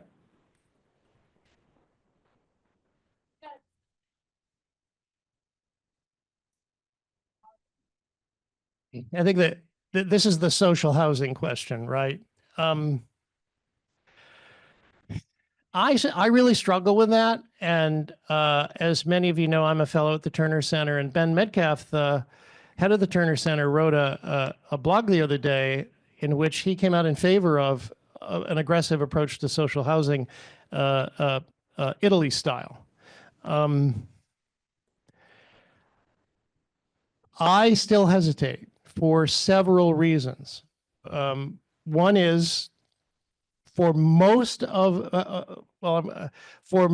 this country's existence, we have succeeded with private market, primarily with housing being a private market commodity. It's hard for me to see how the government could effectively, at an enormously large scale, facilitate the construction of lots and lots and lots of workforce housing above the traditional public housing level. And I don't know where all that money comes from, to be honest with you. On the other hand, we clearly have to do something we're not doing, right? And the last time we had an economic crisis that created so many homeless people and so much housing instability was the Great Depression. And although Dowell and I were not around for that, believe it or not, the government intervened very dramatically and created the structure of homeownership that we still live with today with with the secondary mortgage market and so forth. So it may be that there is some structure in the housing production and finance system that particularly the federal government can undertake. But I'm skeptical as to whether federal government or state government can facilitate or build successfully enormous amounts of workforce housing. I could be wrong. We clearly have to do something differently. I'm not sure that's the solution. So, Bill, I have a non-housing question, believe it or not. In between population and economic expansion, there's human capital. Would you count promoting human capital, i.e., really super educating the young people of California? Is that wealth creation also? That all depends on what your economy looks like and what kind of jobs you wind up with, right? We saw earlier a chart that showed that educated California, like higher income Californians have been leaving in larger numbers, right? It's not just that we have a two-tier income system, we have literally a two-tier economy where you make a lot of money or a little money, right? We don't have that middle tier anymore. And so I'm not rebuilding that middle tier, not just in housing, but economically, would be very important if we could figure out how to do it. We're such a high tax, highly regulated state now. I think that's really hard to do. Any other questions? Time for probably two more. Oh, yeah, I'm just curious what you. Uh-oh, Kome's going to ask me a question. Oh, dear. Oh, dear. It's the one I didn't ask her, UC Davis. I'm curious about what you think, what you mean by efficiency in local government. How we get more efficient, besides just school districts selling schools and all that. What do you see when it comes? What do I mean by efficiency in local government? I think I mean two different things. One is, one has to do with people and one has to do with infrastructure and public facilities. I do not think it's going to be either financially or demographically possible to dramatically increase the number of people who work for local governments in the SCAG region in the foreseeable future. For a variety of reasons, including pension costs, but also demographic trends. Therefore, I believe that local governments have to get way better than they ever have been about using technology in order to do more with the same number of people or fewer people. Not because you're going to lay people off, but because you're just not going to have either the money or the human talent to expand. And on public facilities, and I've believed this for many years, Kome, when every local government agency controls its own facilities and thinks only about what it needs, that creates enormous inefficiencies. Yesterday, this was in Oregon, not here, but yesterday I was walking by, I was walking by my grandson's elementary school yesterday. Soccer field, baseball field, 4 o'clock in the afternoon, completely locked up. And somewhere in that town, somebody's spending tax money to build soccer fields, baseball fields, et cetera, right? Somewhere else, because that's locked up, because the school district doesn't want the liability.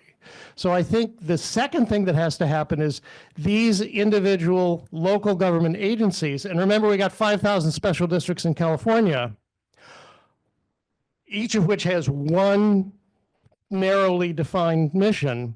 They have to start understanding how to work together on infrastructure and public facilities, because we're not going to be able to afford for them to have everything of their own like they've always had for the last 70 or 80 years. So it's two different things, I think, Kome. One more.